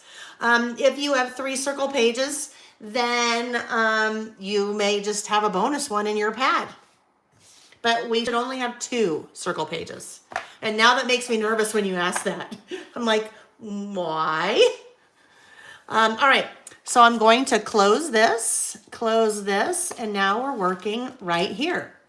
So here we have another door. As many places as we can, we're trying to give us more room to add more photos, okay? So we have 2 pieces. Which piece is under the black and white Dutch doors? That 6x8 words paper. The 6x8 words paper that we cut at the very beginning out of the 12x12. These 2 little tiny pieces right here, the instructions told us we went through and cut 1/4 inch off of the left and right side of one of our circle papers. And that is what we used right there along the edge. So those are just little tiny 1/4 inch pieces that line those 2 edges. All right, so now we're here and we need 2 more of our 6x8 papers. We need, actually, it's not 2 more. Well, it's 2 more 6x8, but one of them is the 6x8 that we ended up with after we cut our big 12x12, okay? So this is one of the pieces. You know it's the right piece when you turn it over and it has the wood grain on the back, all right? That's one of the pieces we need, and it will go right there. And then we need kind of this little green flower paper, and that's coming from our 6x8 pad. So let's go ahead and, oh, it's the back side of this one. That's what's nice with having 2 sheets each. That gives us 24 different patterns to work with, right? When you consider the fronts and the backs. So we've got a lot of fun patterns to work with in here. This will end up being the base of our page, right? That'll be the base of our page. And this will be our door. But we need to narrow this piece down because I wanted to have a little bit of this still showing. And really, the reason I wanted to have a little bit of that still showing was because I didn't want that little bit right there that we had to cut off, right? So we're going to trim that off. Our instructions tell us, bottom of page 3, we want to trim a 1/2 inch, and we're actually not trimming from the right edge, we're trimming from the left edge, so I want to trim that part off. 1/2 inch from the left edge.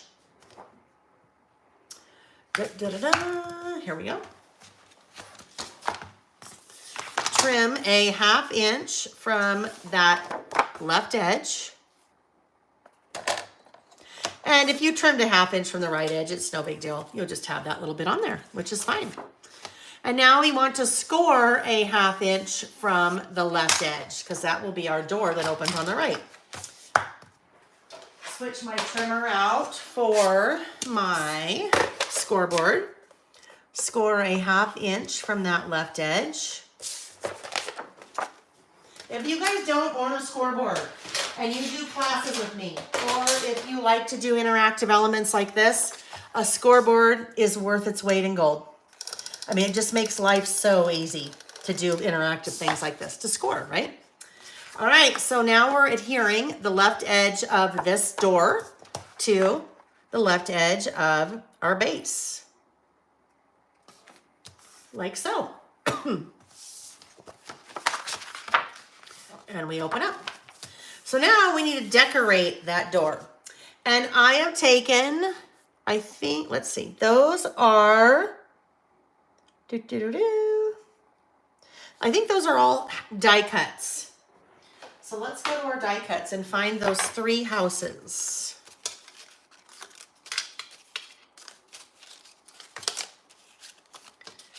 Pink house.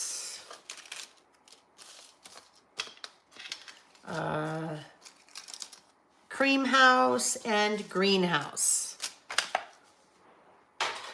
And I have adhered the, yes, Jane, I know, time zone. Take care of yourself. Please, please, please take care of yourself and have fun when you finish up later. All right, so this pink house I put down here along the bottom. Just make sure that you steer clear of that scored edge or else it's going to get in the way when you try to open the door. So we'll put that one right there. And the top of the little chimney is kind of lined up with the top of that blue. It's not necessary that yours does that, but that's where mine is. This house, our cream colored house, is getting pop dotted. Oopsie, now I'm out of my big ones. Well, out from what I have in front of me. So we'll move over to little ones.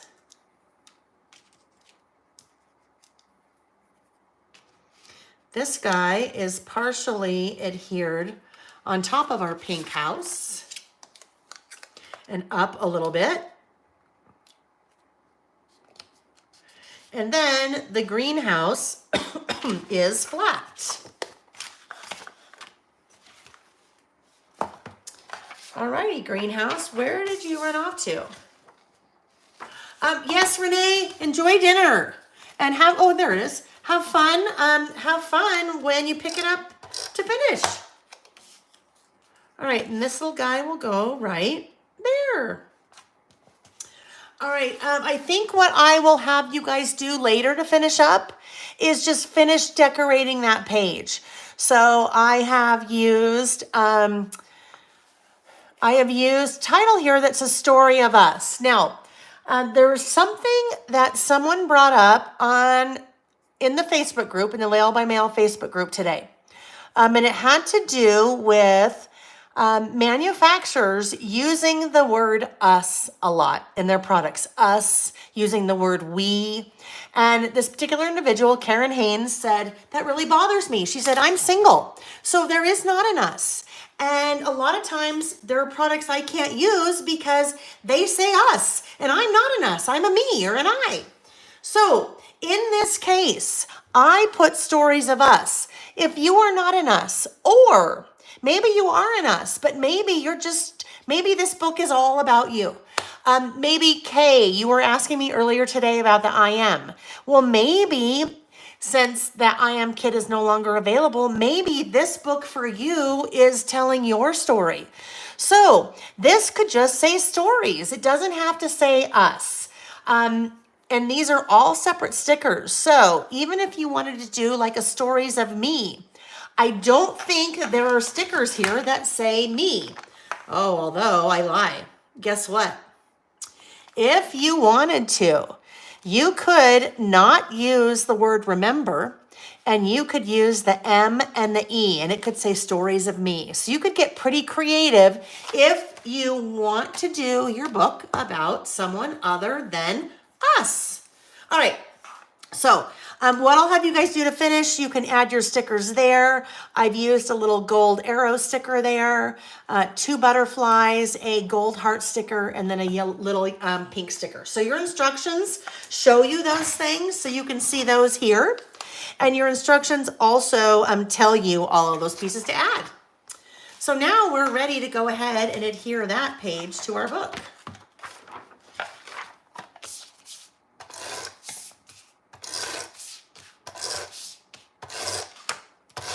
I love generic collections like this that can really work for so many different things.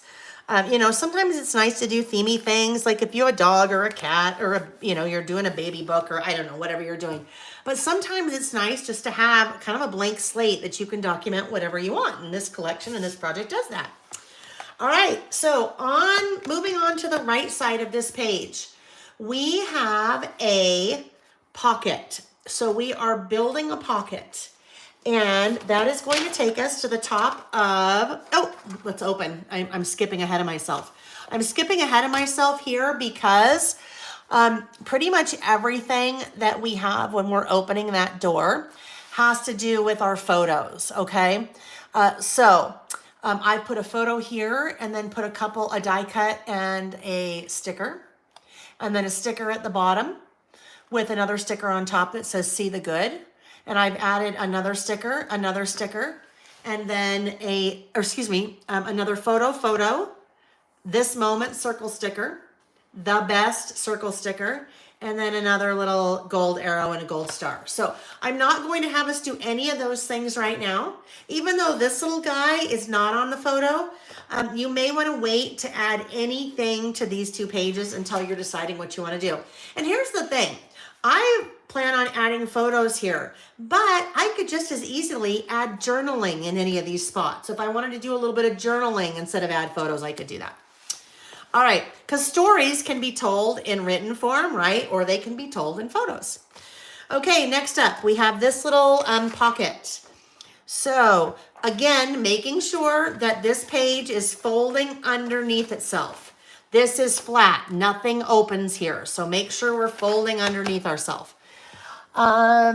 Measure 2 inches from the lower left corner of this. Okay, so we need 2 papers. We need the pink flowers and then our second pink grid paper. So let's go ahead and grab both of those.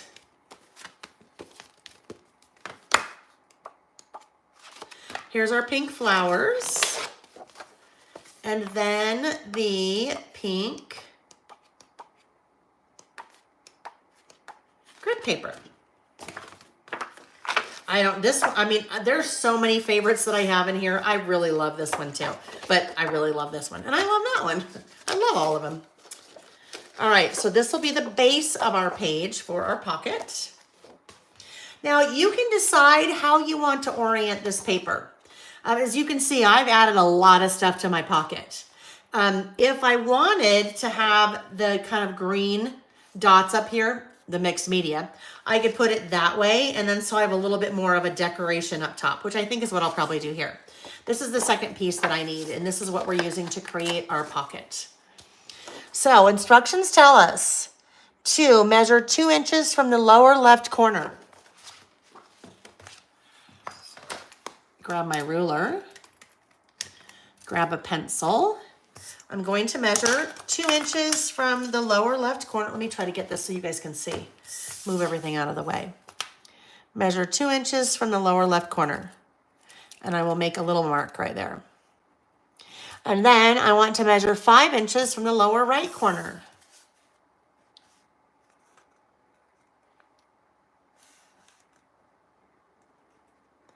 And make a little mark. So, excuse me. What I want to do is I'm going to cut from mark to mark to create this kind of slanted pocket.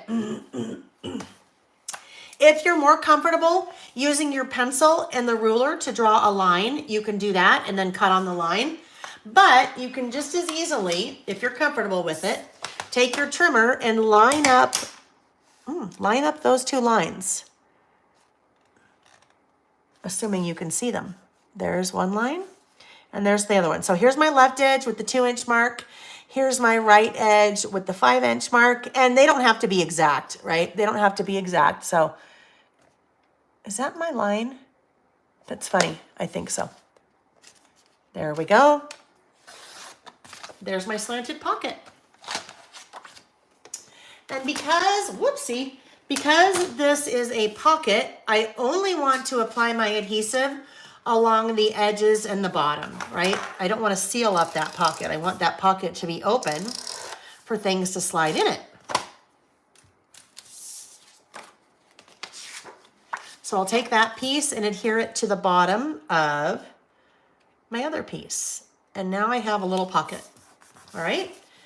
So what I have added to the pocket, remember the white blocks are my photos. So I have 3 photos that I will be adding to the pocket.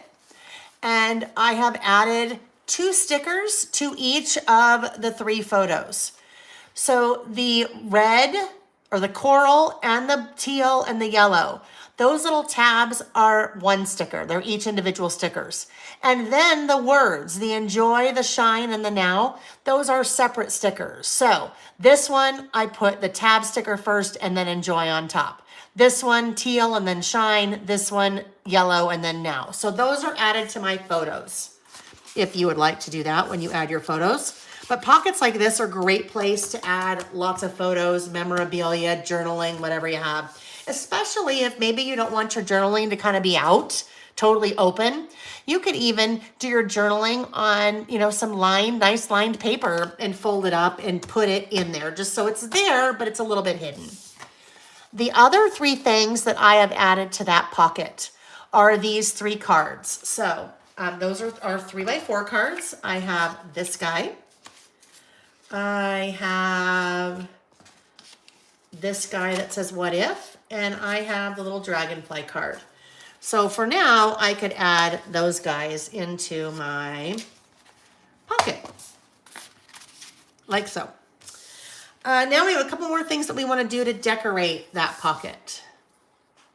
So we need a pink ruler sticker. I love that sticker. Pink ruler. So let's see where that is. Somewhere.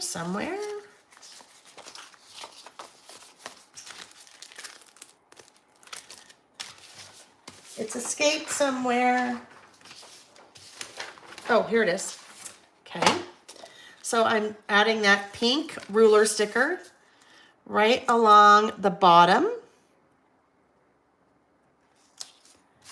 And it's a little bit longer, so that's okay. I'll just come in and snip that off.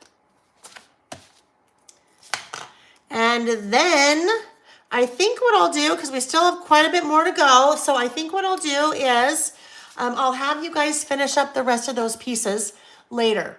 So we won't finish up those pieces together. I've added 2 die cuts here, and then the words, this life. And then that page is ready to go. So we'll turn it over and apply or adhere it to our page. Like so. And then we're turning the page. All righty. So this guy, tuck that guy in there. Our page should be opening from the right. So we have another door.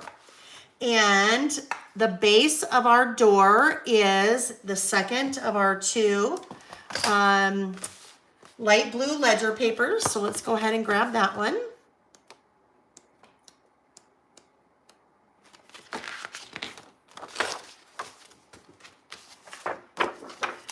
And actually, I'm going to get this out of the way. That will be our base. And this is also a pocket. So that piece right there is a pocket, and these are tags that pull out of the pocket. So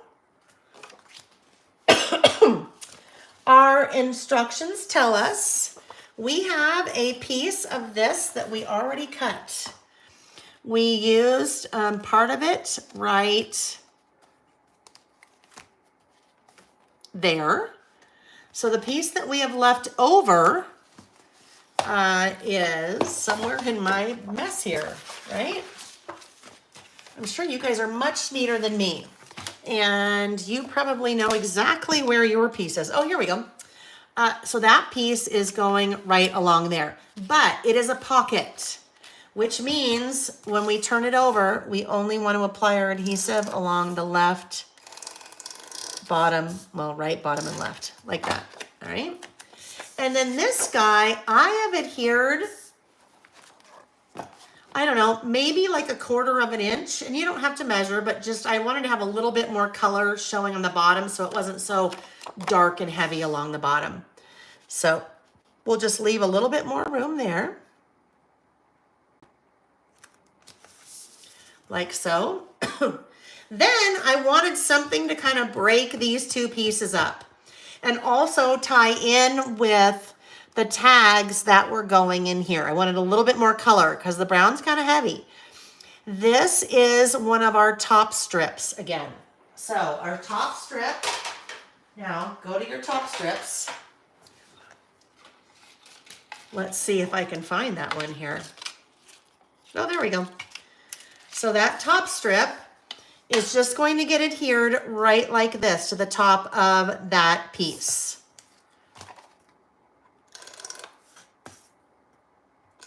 Not above it, because we don't want to close the pocket. It's just going to go right there along the top of the piece. And then I will take a little circle sticker to cover up that little hole. So that top strip, again, they come in clutch. They're a nice, I think, little accent to have, especially when you're working in a smaller book like this or a smaller project. So you don't always have to throw those guys away. And I added a little pop dot behind this guy just to help him to lift up a little bit. That will go right there to cover up our little dot, our little hole. Your tags are coming from one of the papers in your 6x8 pad. So I am not going to cut these up right now. If you'd like to pause the video and cut those up and put them in, you could do so, but I am not going to do that right now. Those tags you will add into the pocket. And then I have added a little bird with pop dots, the title that says right here, a gold heart, and then I just tucked that little daisy in there. So all those things I'm going to do later. I will, if you guys would like to wait and do those later, you can. Or if you'd like to just keep on working, you can go ahead and pause the video and do that now. But we will not do that together just because we were going to keep working, especially since we lost, I don't know, about a half an hour at the beginning with our technical difficulties, with our poltergeist or whatever was happening. All right, so now we have a door. So we need to open the door. Let's come on in. This is what we have going on here. I have two pieces. These are two different 6x8 papers, but the way that we're going to adhere them to one another, the front of it makes it look like it's the same paper, and we've done something kind of, you're like, wait a minute, what did we do there? How is that underneath each other? Two different pieces of paper. So we'll grab both of those pieces of paper. Make sure you guys can still see that. We'll grab both those pieces of paper, and then on the front here, we're actually creating a pocket. Now I did not adhere that very well. My adhesive is coming off a little bit, but I've taken those little aspen trees and I only applied my adhesive along the right edge so that has created a little pocket that I can add cards, I can add photos, I can kind of add whatever I want there in that little side pocket. So let's go ahead and go to our pad and get both of those pieces of paper.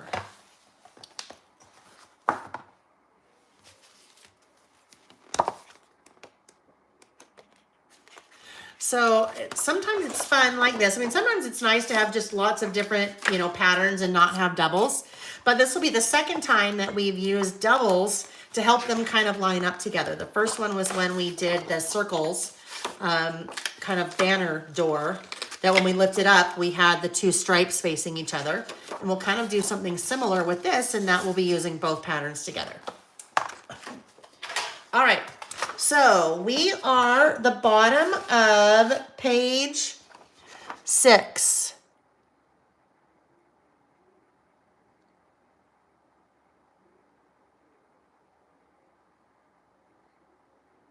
I'm like, what have I done? Okay. This is where we are. The instructions is having us do the right page first. So we need to take the 6x8 yellow flowers paper and then the orange paper. So back to our 6x8 pad again. I got one step ahead of us. Here is the orange paper. And here is the yellow flowers paper. So the orange paper is going to be our base. And then I have used the yellow flowers paper to create two photo mats. So This may be something that you decide to wait, the yellow. You may decide to wait on the yellow until you know what photos that you might be putting there, but I'll go ahead and do this.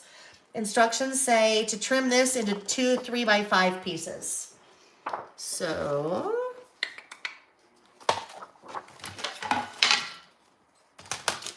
I'll trim it to 5 first,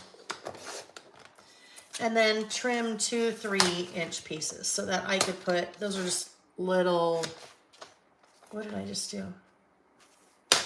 Hang on, hang on, hang on, hang on.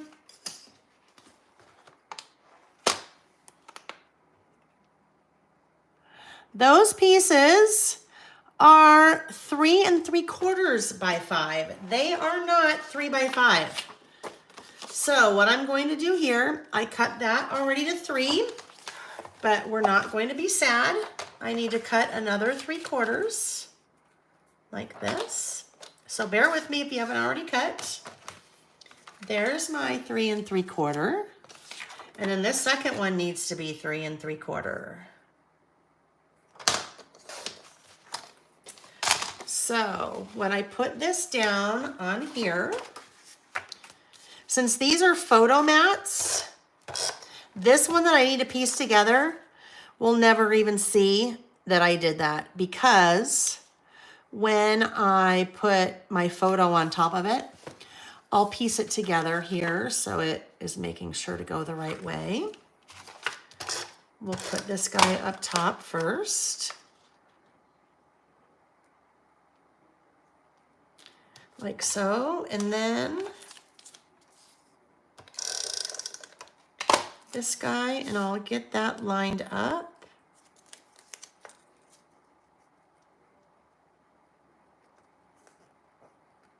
Right there where it needs to go. So as soon as I add my photo on top of there, so let's pretend like that's my photo.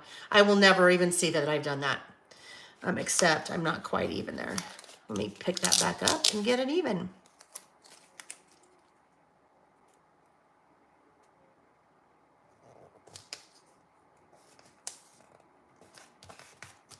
Alrighty. Once you add your photos, I have added 1, 2, 3. Let me pull it down a little bit so you can see. I've added 1, 2, 3 circle stickers. And then we're going to adhere that piece right here to the center. Now for our left page. So now we will build this guy. And that is going to take us to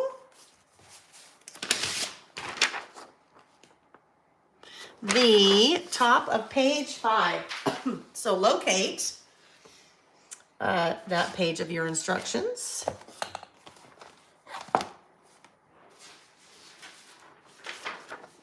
Top of page 5.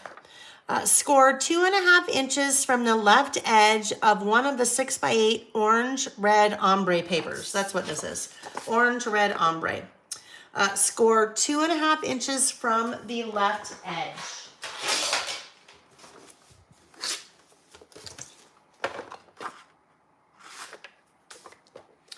One, 2.5.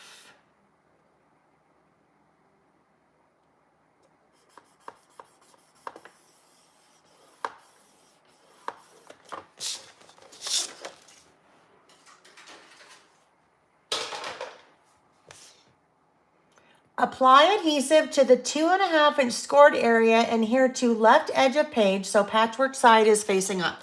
This is what we're doing.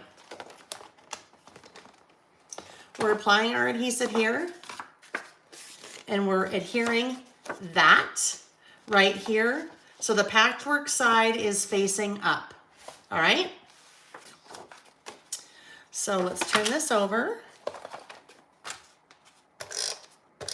Apply our adhesive, and that adhesive is going along that 2.5 inch scored area. And we will adhere this to the edge, leaving a little bit of our white, right? Because we've always had a white border all the way around, like that. So when we open it up, we have the patchwork. Now, we will take the second orange red ombre paper and we will adhere it over the top. So it will get adhered right there. So when you close it, it looks like it is one piece. Boy, I'm running out of room.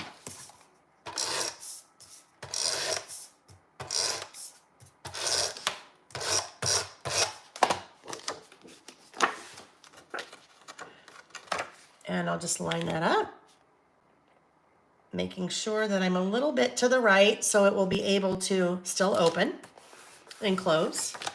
And there we go. So lined up, my pattern lines up. When I open, I have patchwork and then my full sheet. Okay, next up, we want to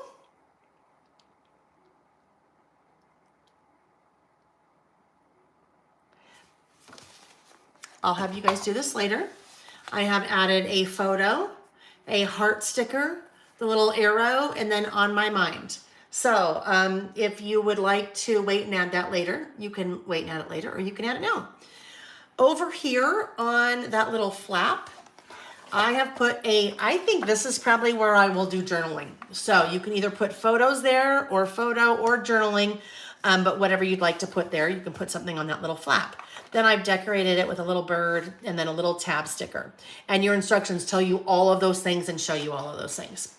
But now let's make our little pocket right here. So this is a pocket. It is open here so that I can add things in this little side pocket. I think let's see. Let me grab, I need 2 of my die cuts. I need the 2 like aspen trees. So there's one, and there's another one.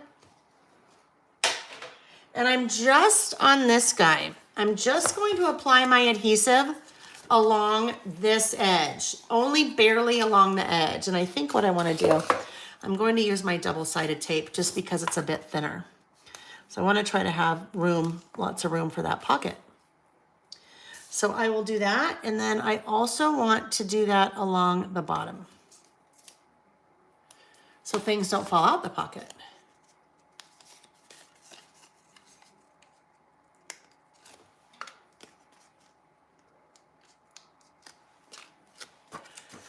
All right, so this little guy will come about right here. So I have my pocket there and a little bit, that little kind of leafy part that was not straight is hanging out over the edge. This second aspen tree, that gets pop dotted, as I want it to have a little bit of dimension so it looks like it's, well, it is layered on top, but so it really looks like it kind of has some depth to it. So that one will just kind of sit right about there. So there's my side pocket. I just closed part of it up with a couple of my little pop dots there. So let's fix that. All right, there's my side pocket. Now I had added some cards in that side pocket. So let me see, since I already pulled them out. I added the butterfly, house, and flowers cards to that side pocket. So let's see where those are.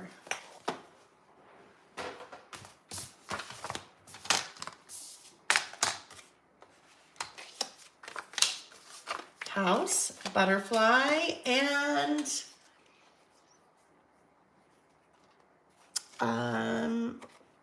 that one? Flowers. Okay. My other ones fell out. House, flowers, and butterfly. All right, so there we go. These 3 will go in there. And then I'll just tuck these 3 back in my project. Oh, the other thing I added there, I added a little mushroom in the forest of aspen trees. So if you'd like to take a little mushroom die cut, and I just pop dotted that at the bottom of the trees if you want to do that. All right, our back inside cover. So when we close this and close this, this is where we are, back inside cover. So for back inside cover, we have another door that's opening, but this door is using this full 8 by 12 that we have left over.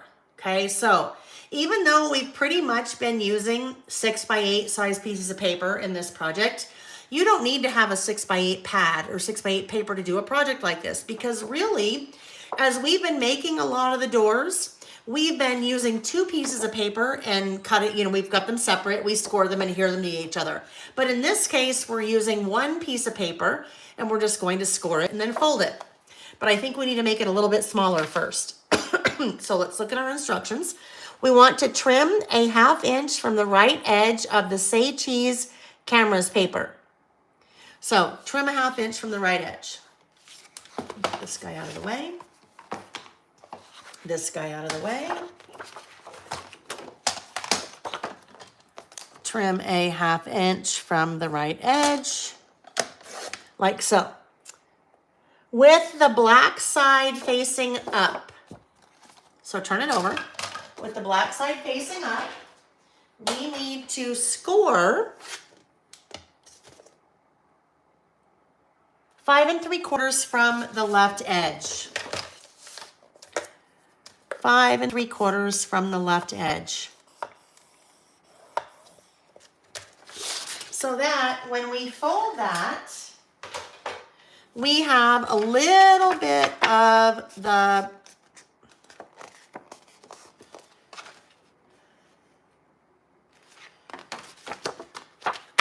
oh heavens, guys.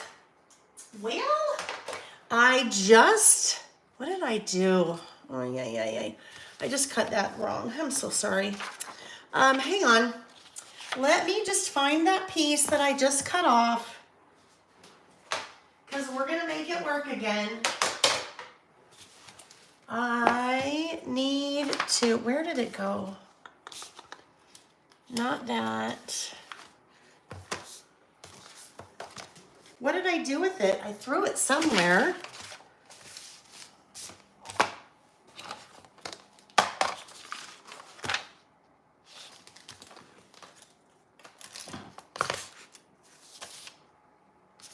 Hang on. Find your piece that you just cut off, if you just cut that off with me, while I keep looking. Now I've got too many pieces everywhere. Heavens, it is not my night with our technical difficulties and ay. It's all good. Let me just find it.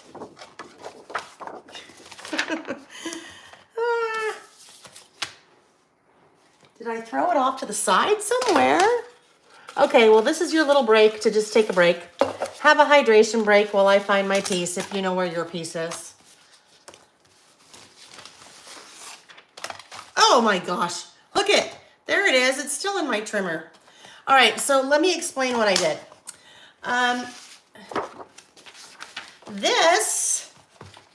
me grab my ruler.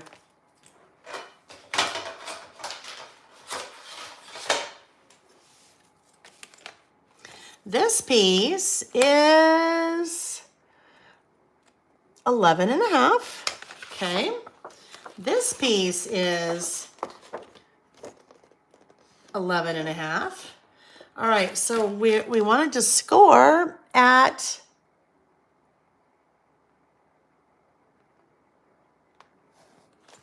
did I score in the wrong spot?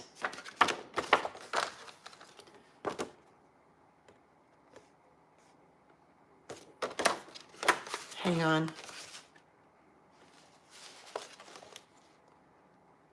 Oh, that's 5 3/4. That's 5 3/4. This piece is, got it. Okay, I know what I did. That piece is 12. I wasn't supposed to trim that. So this is how we're going to fix it. I am going to take this piece that I cut off, and I am going to put it right here.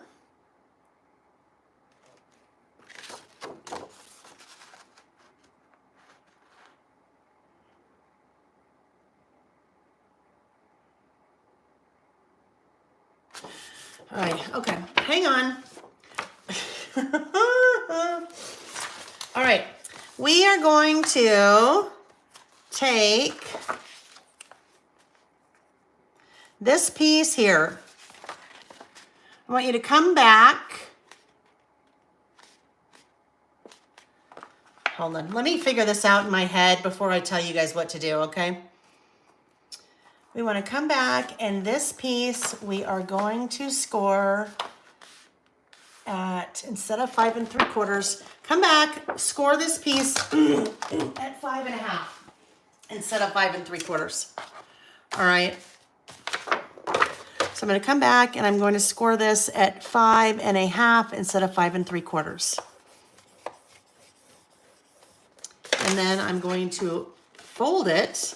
And I'm not worried about that first score, because that first score I'm totally just covering up.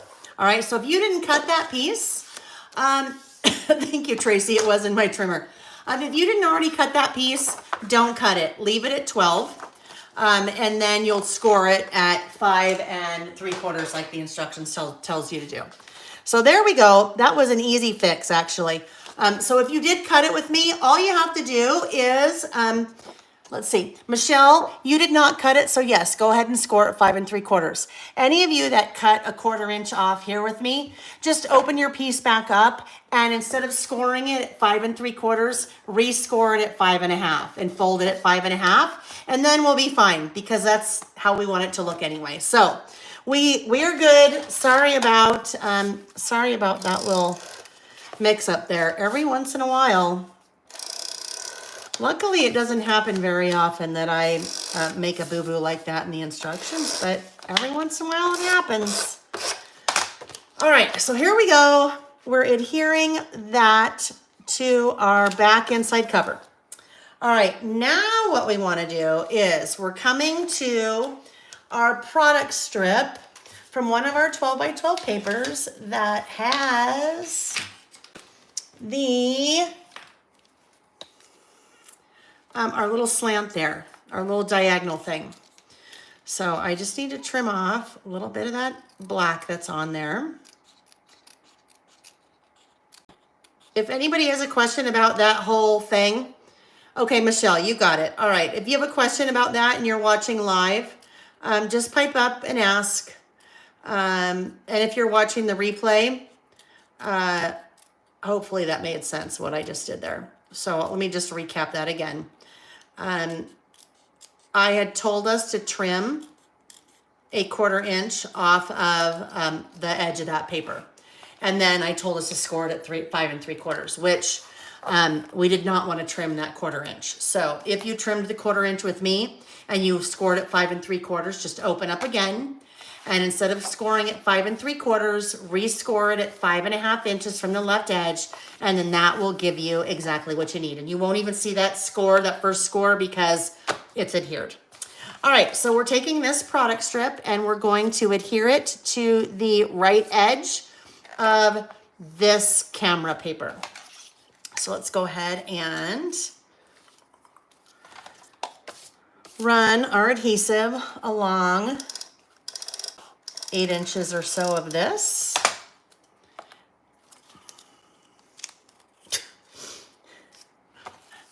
Gosh, you guys, not that one, this one. Wow, I'm a bit of a hot mess tonight, aren't I? Golly. Well, I guess I just decided to keep the hot mess going after we had the technical problems that were, I don't know, snow or whatever was going on, but that was bizarre. So there we go. There's our piece. And we'll cut that off, that excess, and now we are good to go there.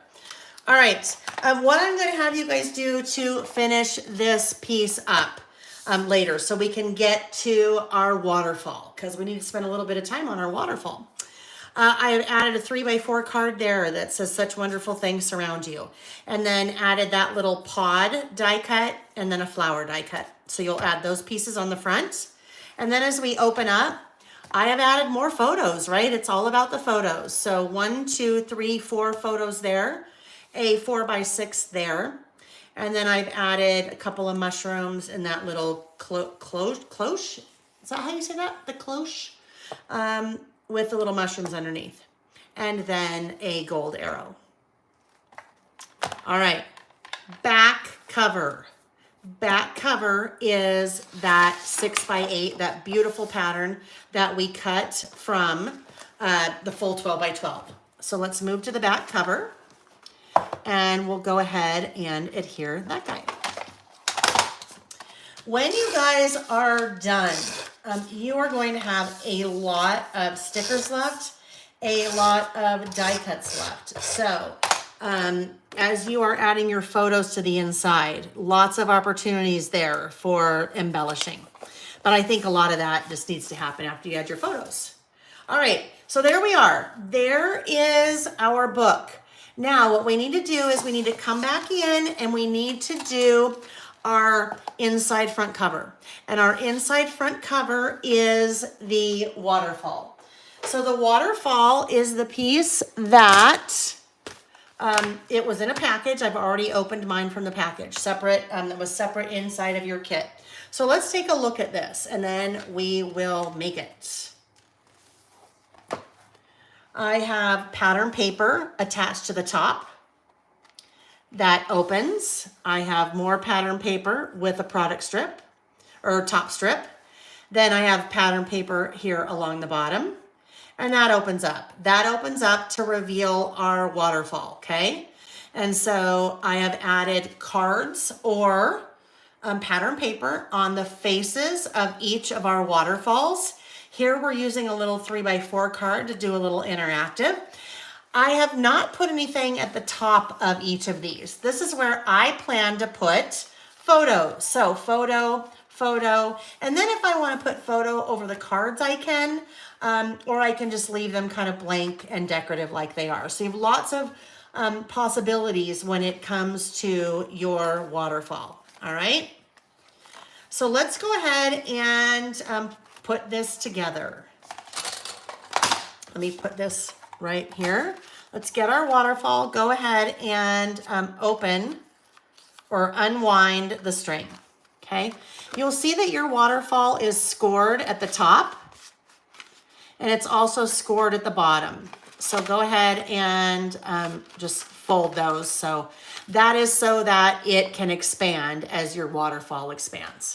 Oh, good, Jessie. I'm glad you're enjoying it. I'm glad. It's a beautiful collection. It makes for a really pretty project. All right, so there we go. Let's pull out our instructions. We are now on the back of page 6, or excuse me, on page 6. So entire page 6 is our instructions for the waterfall. And at the bottom, basically each of the bottom images is showing you what it is like when the card opens. And then that's the card below it, and that's the card below it. So that's what you see progressively as you get to the very end, all right?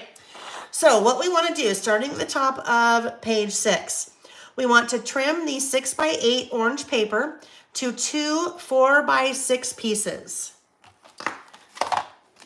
So our orange paper, and we might as well just get all the rest of these out because we'll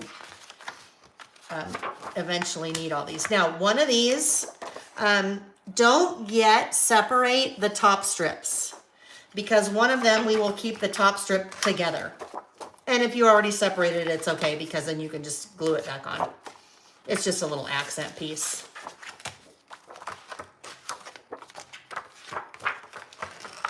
All right.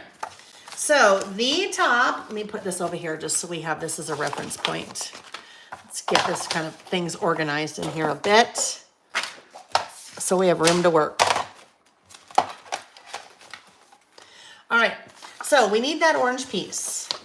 Here's the orange piece. We can go ahead and take the product or the top strip off, and we need to trim this into 2 4-inch wide by 6-inch tall pieces. Get out of the way. All right, 2 4x6s.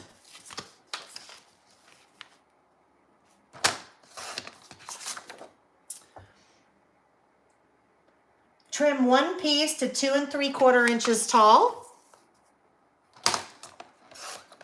Then trim that piece to 5 1/2 inches wide.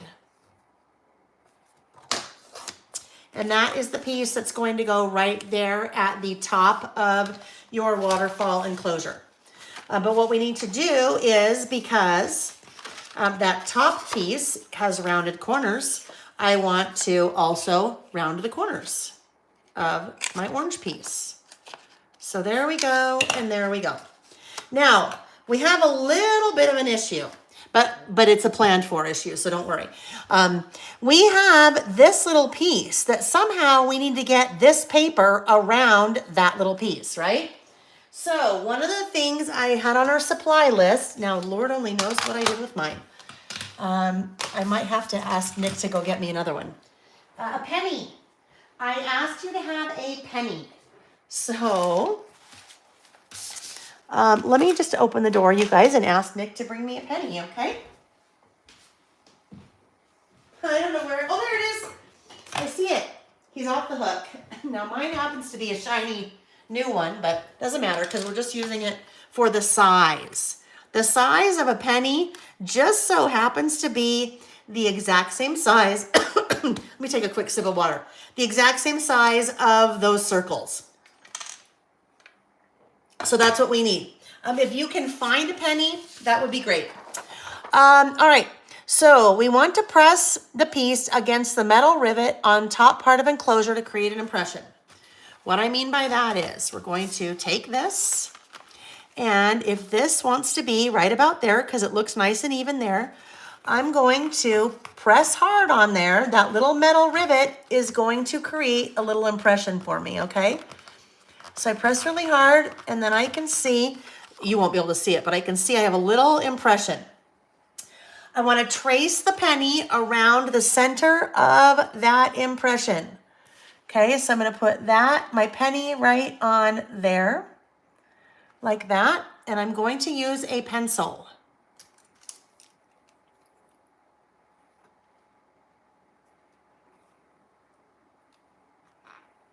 Try not to have that move too much.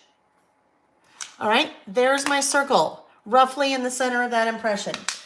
I want to cut a line from the bottom of the piece to the center of my traced penny. All right, so here we go, the bottom of the piece to the center of my traced penny. Now I want to trim around the inside of the circle. So I'm going to have even littler scissors here. I want to trim around the inside of the circle. And this piece is going to end up sliding around that piece right there. I've taught another project in the past using this same album. It was a Friends themed project. And this is the way that I figured out to make this work. If you have a different way that you could make that work, then absolutely do it. Now, some of you may have a small circle punch, and you might say, oh, well, I could just punch a small circle right there. You could, because you have enough clearance right there, but when we go to do this bottom one, we don't have enough clearance in order to get that punch in. All right, so now what we want to do is we're going to end up applying adhesive to the back of this, and this is going to slide around. Let me just move that. It is going to slide around that piece just like so. All right, so when we adhere that, you will not even see that little slit that goes right up from the bottom. All right, so even if I wanted to keep it like this, I'll go ahead and, oh no, I'll take it off. It's going to be way too hard that way.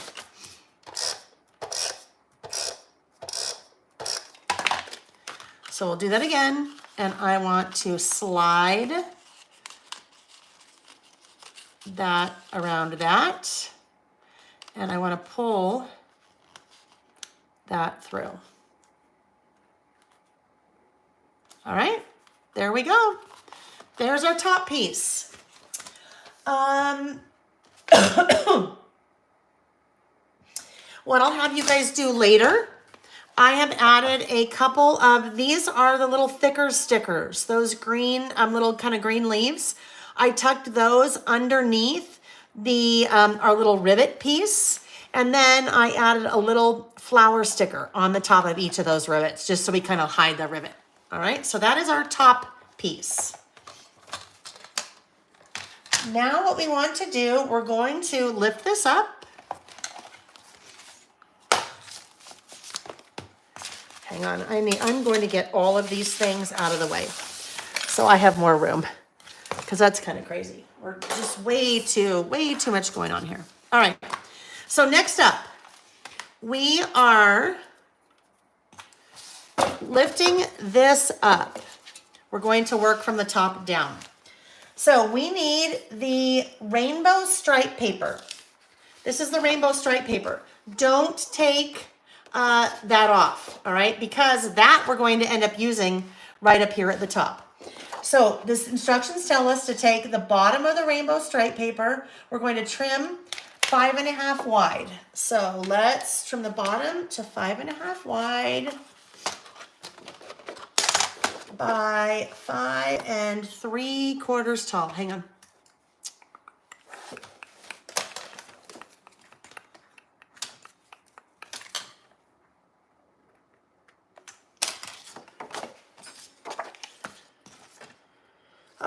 Trim this to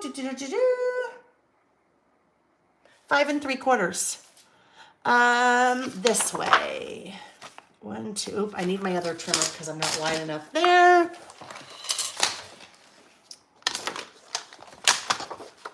So I need the bottom piece to be 5 3/4 tall. So there we go, like that.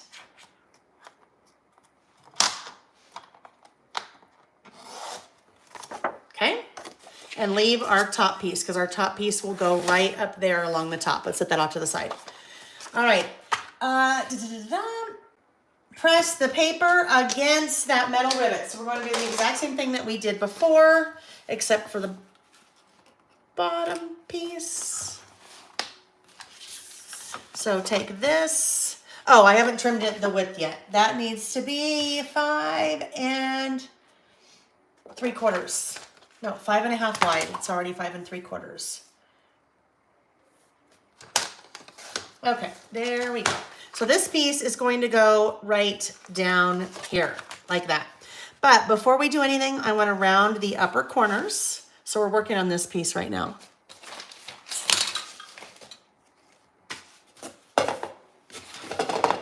Oh heavens, as I pushed all that stuff off, I also pushed off my corner rounder. That's okay, we'll just grab another one.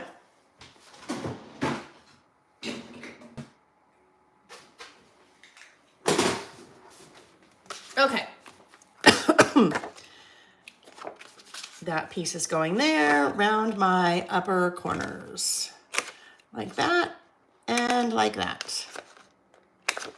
And we're doing the same thing again, where we will lay this down and use our finger to create that impression from that little rivet. And then pop my penny right in the center of that. And then draw my circle again.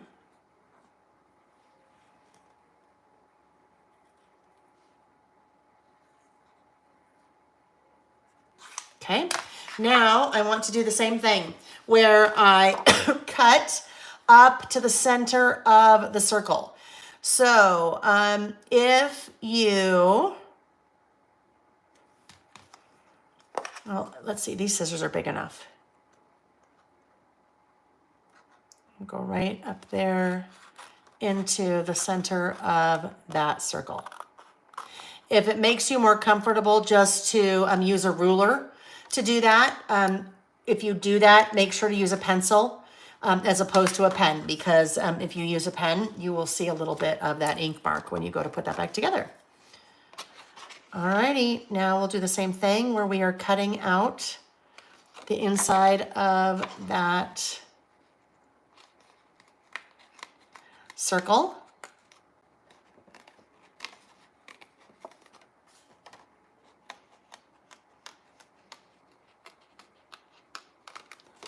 Like so. And this guy will do the same thing. It will just slide right down over that rivet. But I need to add my adhesive before I do that.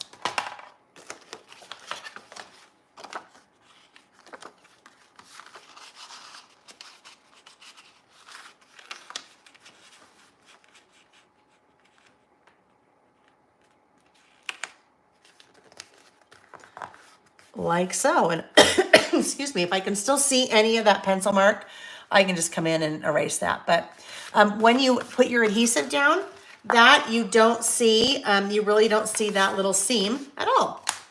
So it looks like it's magic. All right, for the bottom, what I will have you guys come back and do to decorate the bottom part of that later, I have added this little magnifying glass and I pop dotted that up. I added the little butterfly that's from your thicker sticker sheet, a little colored dot. This is one single sticker that says Happy Little Moments, and then Discover goes below that. And then we'll open up. All right, so this piece is going right up here along the top. And it just fits right up there along the top. So go ahead and grab your adhesive.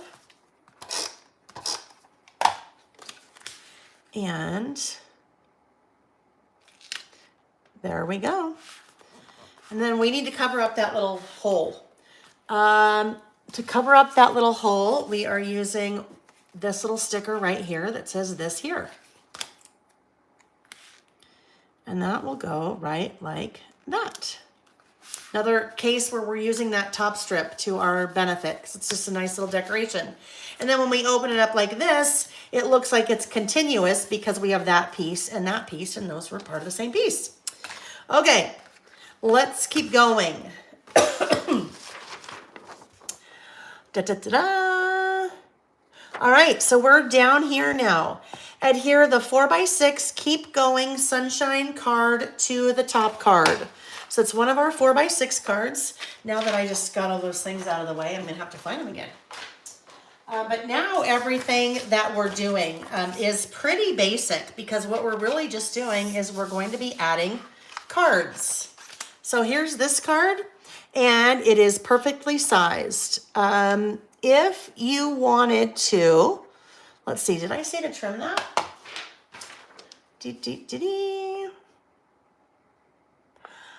Looks like if you want, and this is up to you, it's personal preference. If you want to trim the 4x6 cards so you have a little bit of white around them, it looks like I did here. So I'll just get out my trimmer and just trim a little bit of white around, so I have a little bit of white around them. So if I do, I don't know, it's probably really small, you guys. It's probably about 1/8 of an inch from all 4 edges. And I want to do all 4 edges just so it's even.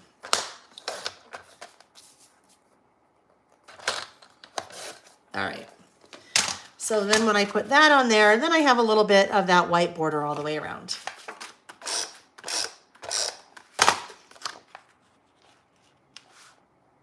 Like so. Then we lift. As we lift, our next piece that's going in will be this guy. So what I want to do, I'm going to make this 3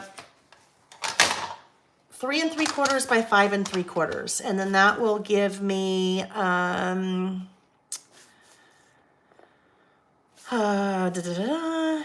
2, 3. Let's see, a quarter here.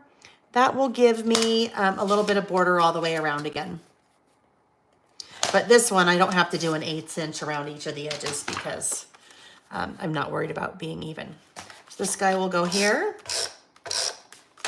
on our second little waterfalling door. And then we have this little interactive element. So that is one of our 3x4 cards. And that we're going to take our scoreboard and score 1/2 inch along the left edge.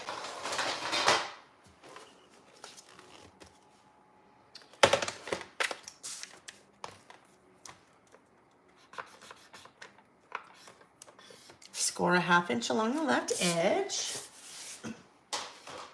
Turn it over, apply our adhesive along that scored edge, and that will go right here.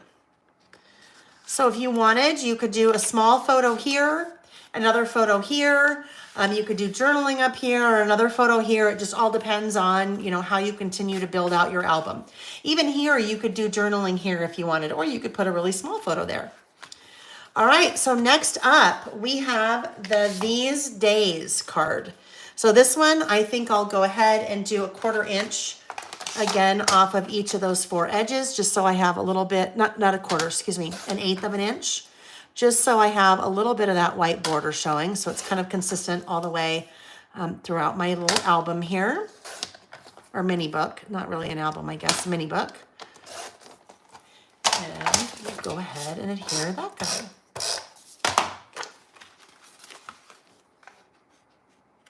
Like so. Now, if you wanted to get really like interactive, I'm just, on each of these pieces, I'm just coming in and adding that flat. But really what you could do, if you wanted, you could make all of these pieces that you're adding, you could just turn them into doors. So basically, for each of my 4x6s, or 3 3/4 by 5 3/4, instead of adhering them, I could just score along the edge. I could score along the top. So maybe I'll do that with the next guy, just to show. Our next one is that piece here. We need to cut this into 2, let's see, I'll do 2 4x6s and then do a 5 3/4 by 3 3/4. But here, so on my sample, I had just adhered that flat. But what I could do here, I could create another like waterfall piece. So on this one, I'm just going to go ahead and I'll score a 1/2 inch from the top.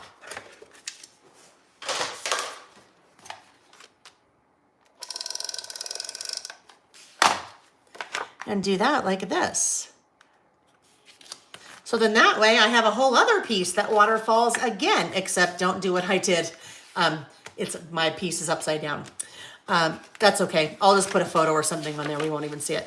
So I could keep being interactive. Each of these pages could add another page to it. So that's a great way that you could add additional journaling spots or additional photo spots by doing an interactive like that, or another one that opened this way, or another one that opened this way. I suppose you could even do one that opened from the bottom if you wanted. All right, next up we have this guy. So that's the one that's going here. And that one I will do 3 3/4 by 5 3/4 again. And maybe this one, this time I'll score along this edge, just to have fun with it a little bit more.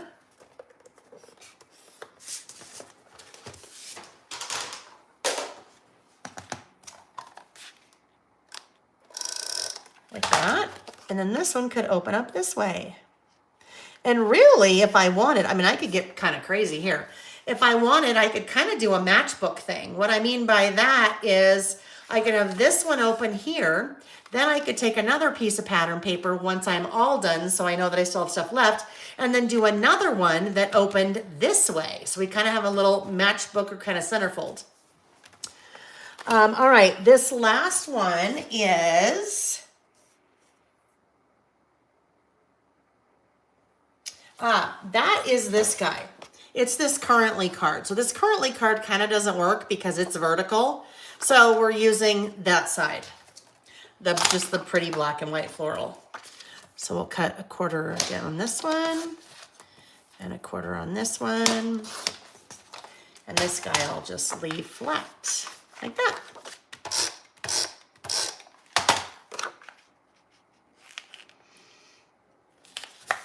All right, the last one that we have before we move on to the bottom is this guy.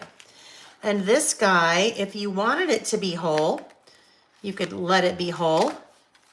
Or you could trim it down. I think I'll just let this one be whole and not trim it down.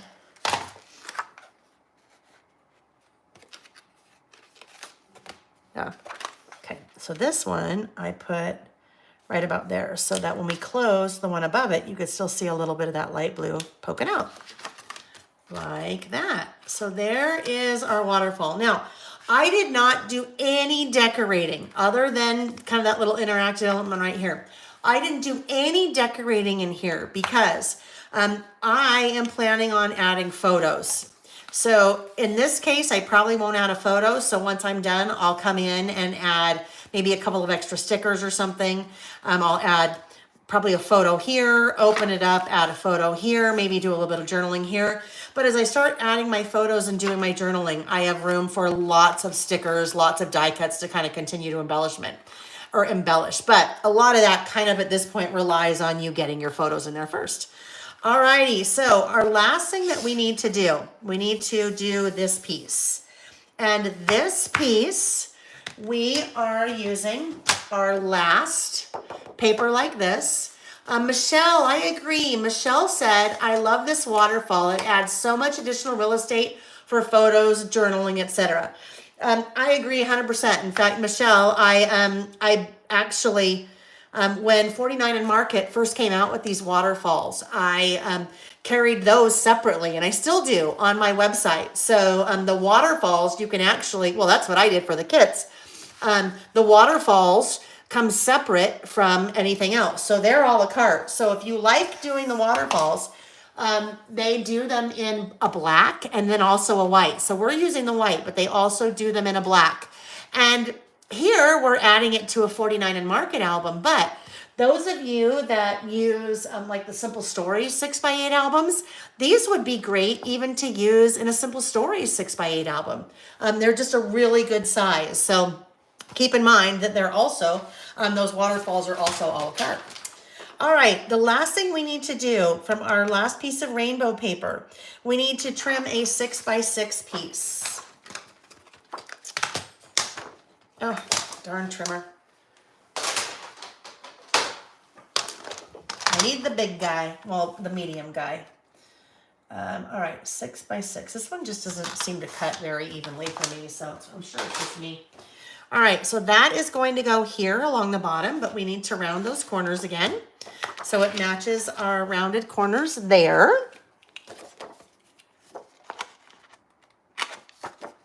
Like so, and like so.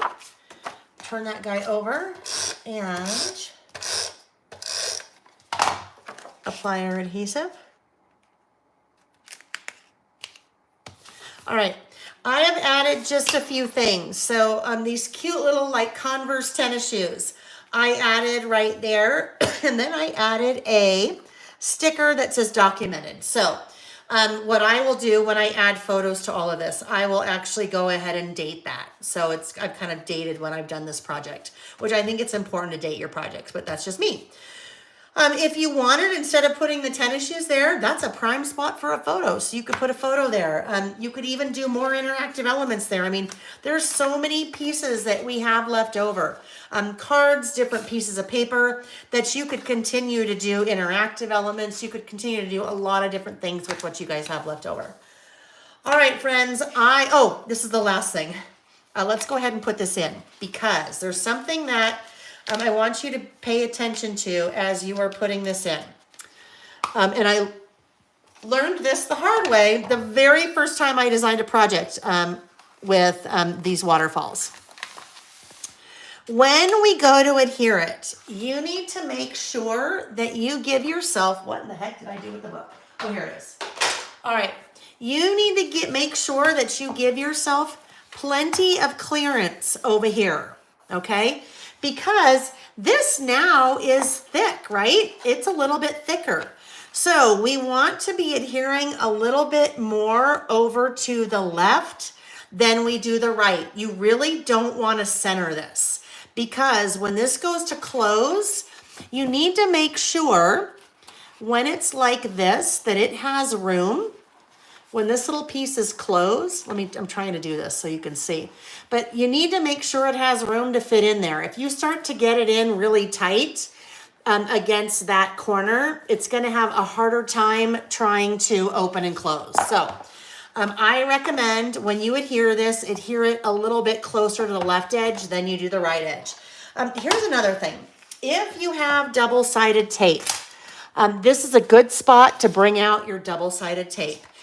If you don't, you can use your tape runner, but this is going to be kind of heavy, right? It's already a little bit heavy. And once you add photos to it too, you don't want this piece falling out the inside of your book, right? So I'm just going to use my double-sided tape and just run a few strips along here, just so it will stay nice and secure. I don't want that to fall out. And that should be plenty to hold that in. We'll just peel that off. Let's see. Maybe. Sometimes easier said than done. All right, you guys, so 9:22 my time. I am Mountain Time. So 8:30 Pacific, 10:30 Central. Oh my goodness, 11:30 East Coast. So, Kay, I bet you're still here. Kay is a night owl. Kay was with us last night until the very end. So, those of you that are still hanging on with this live, way to go. And those of you that are watching the replay or started with this live and then peeled off because life or bed or whatever it is, welcome back. Welcome back. And now you're finishing. So that's exciting. All right, there we go. And that's just one of those things where I said when I'm adhering a little bit over to the left, a little bit more so than the right. That's just one of those things that just, sometimes we learn. And we all learn, right? This is what I do for a living, but we all learn. And sometimes you guys learn with me, right? All right, I am going to turn on the overhead light, turn off the, turn off the studio lights because they're like strobe lights and that's just way too much for a person my age. You guys saw a little bit of that earlier. You saw me up close and personal with the strobe lights. Okay, now I'm going to, hang on. Sorry, you're going to see my hand for a minute. I need to unplug us first. And I'm going to flip the camera. That was a little tight. I didn't quite get that undone all the way. All right, friends. Oh, okay. Do not call 911.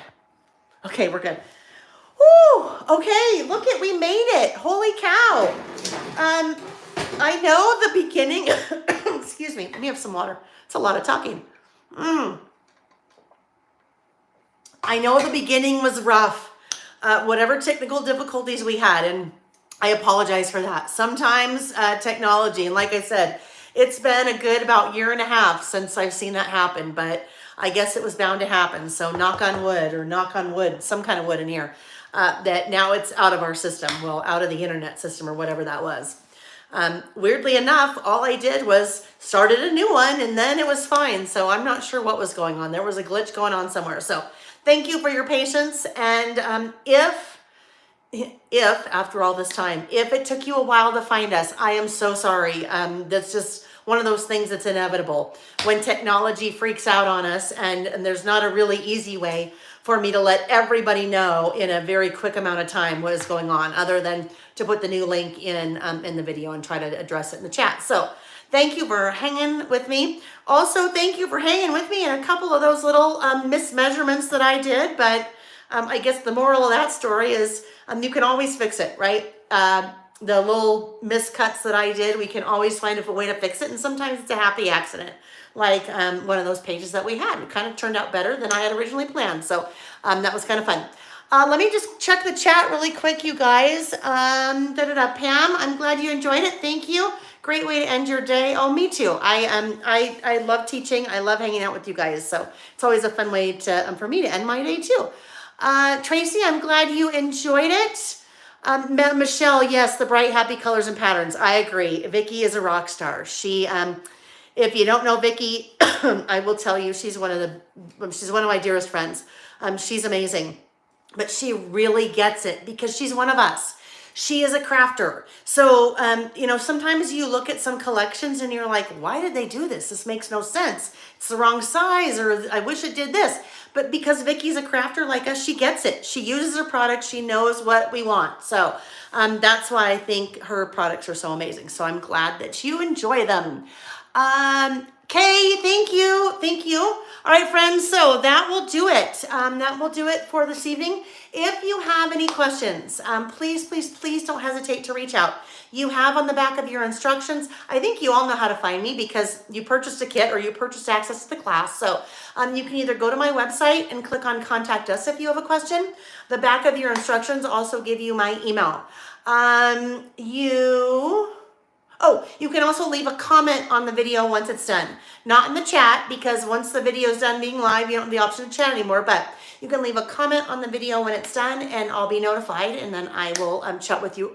I shouldn't say chat. I will respond or converse with you then. All right, friends, thank you very much for a good evening, and everybody take care, stay safe, stay healthy, and hope to see you again soon. Okay, bye-bye. Sleep well.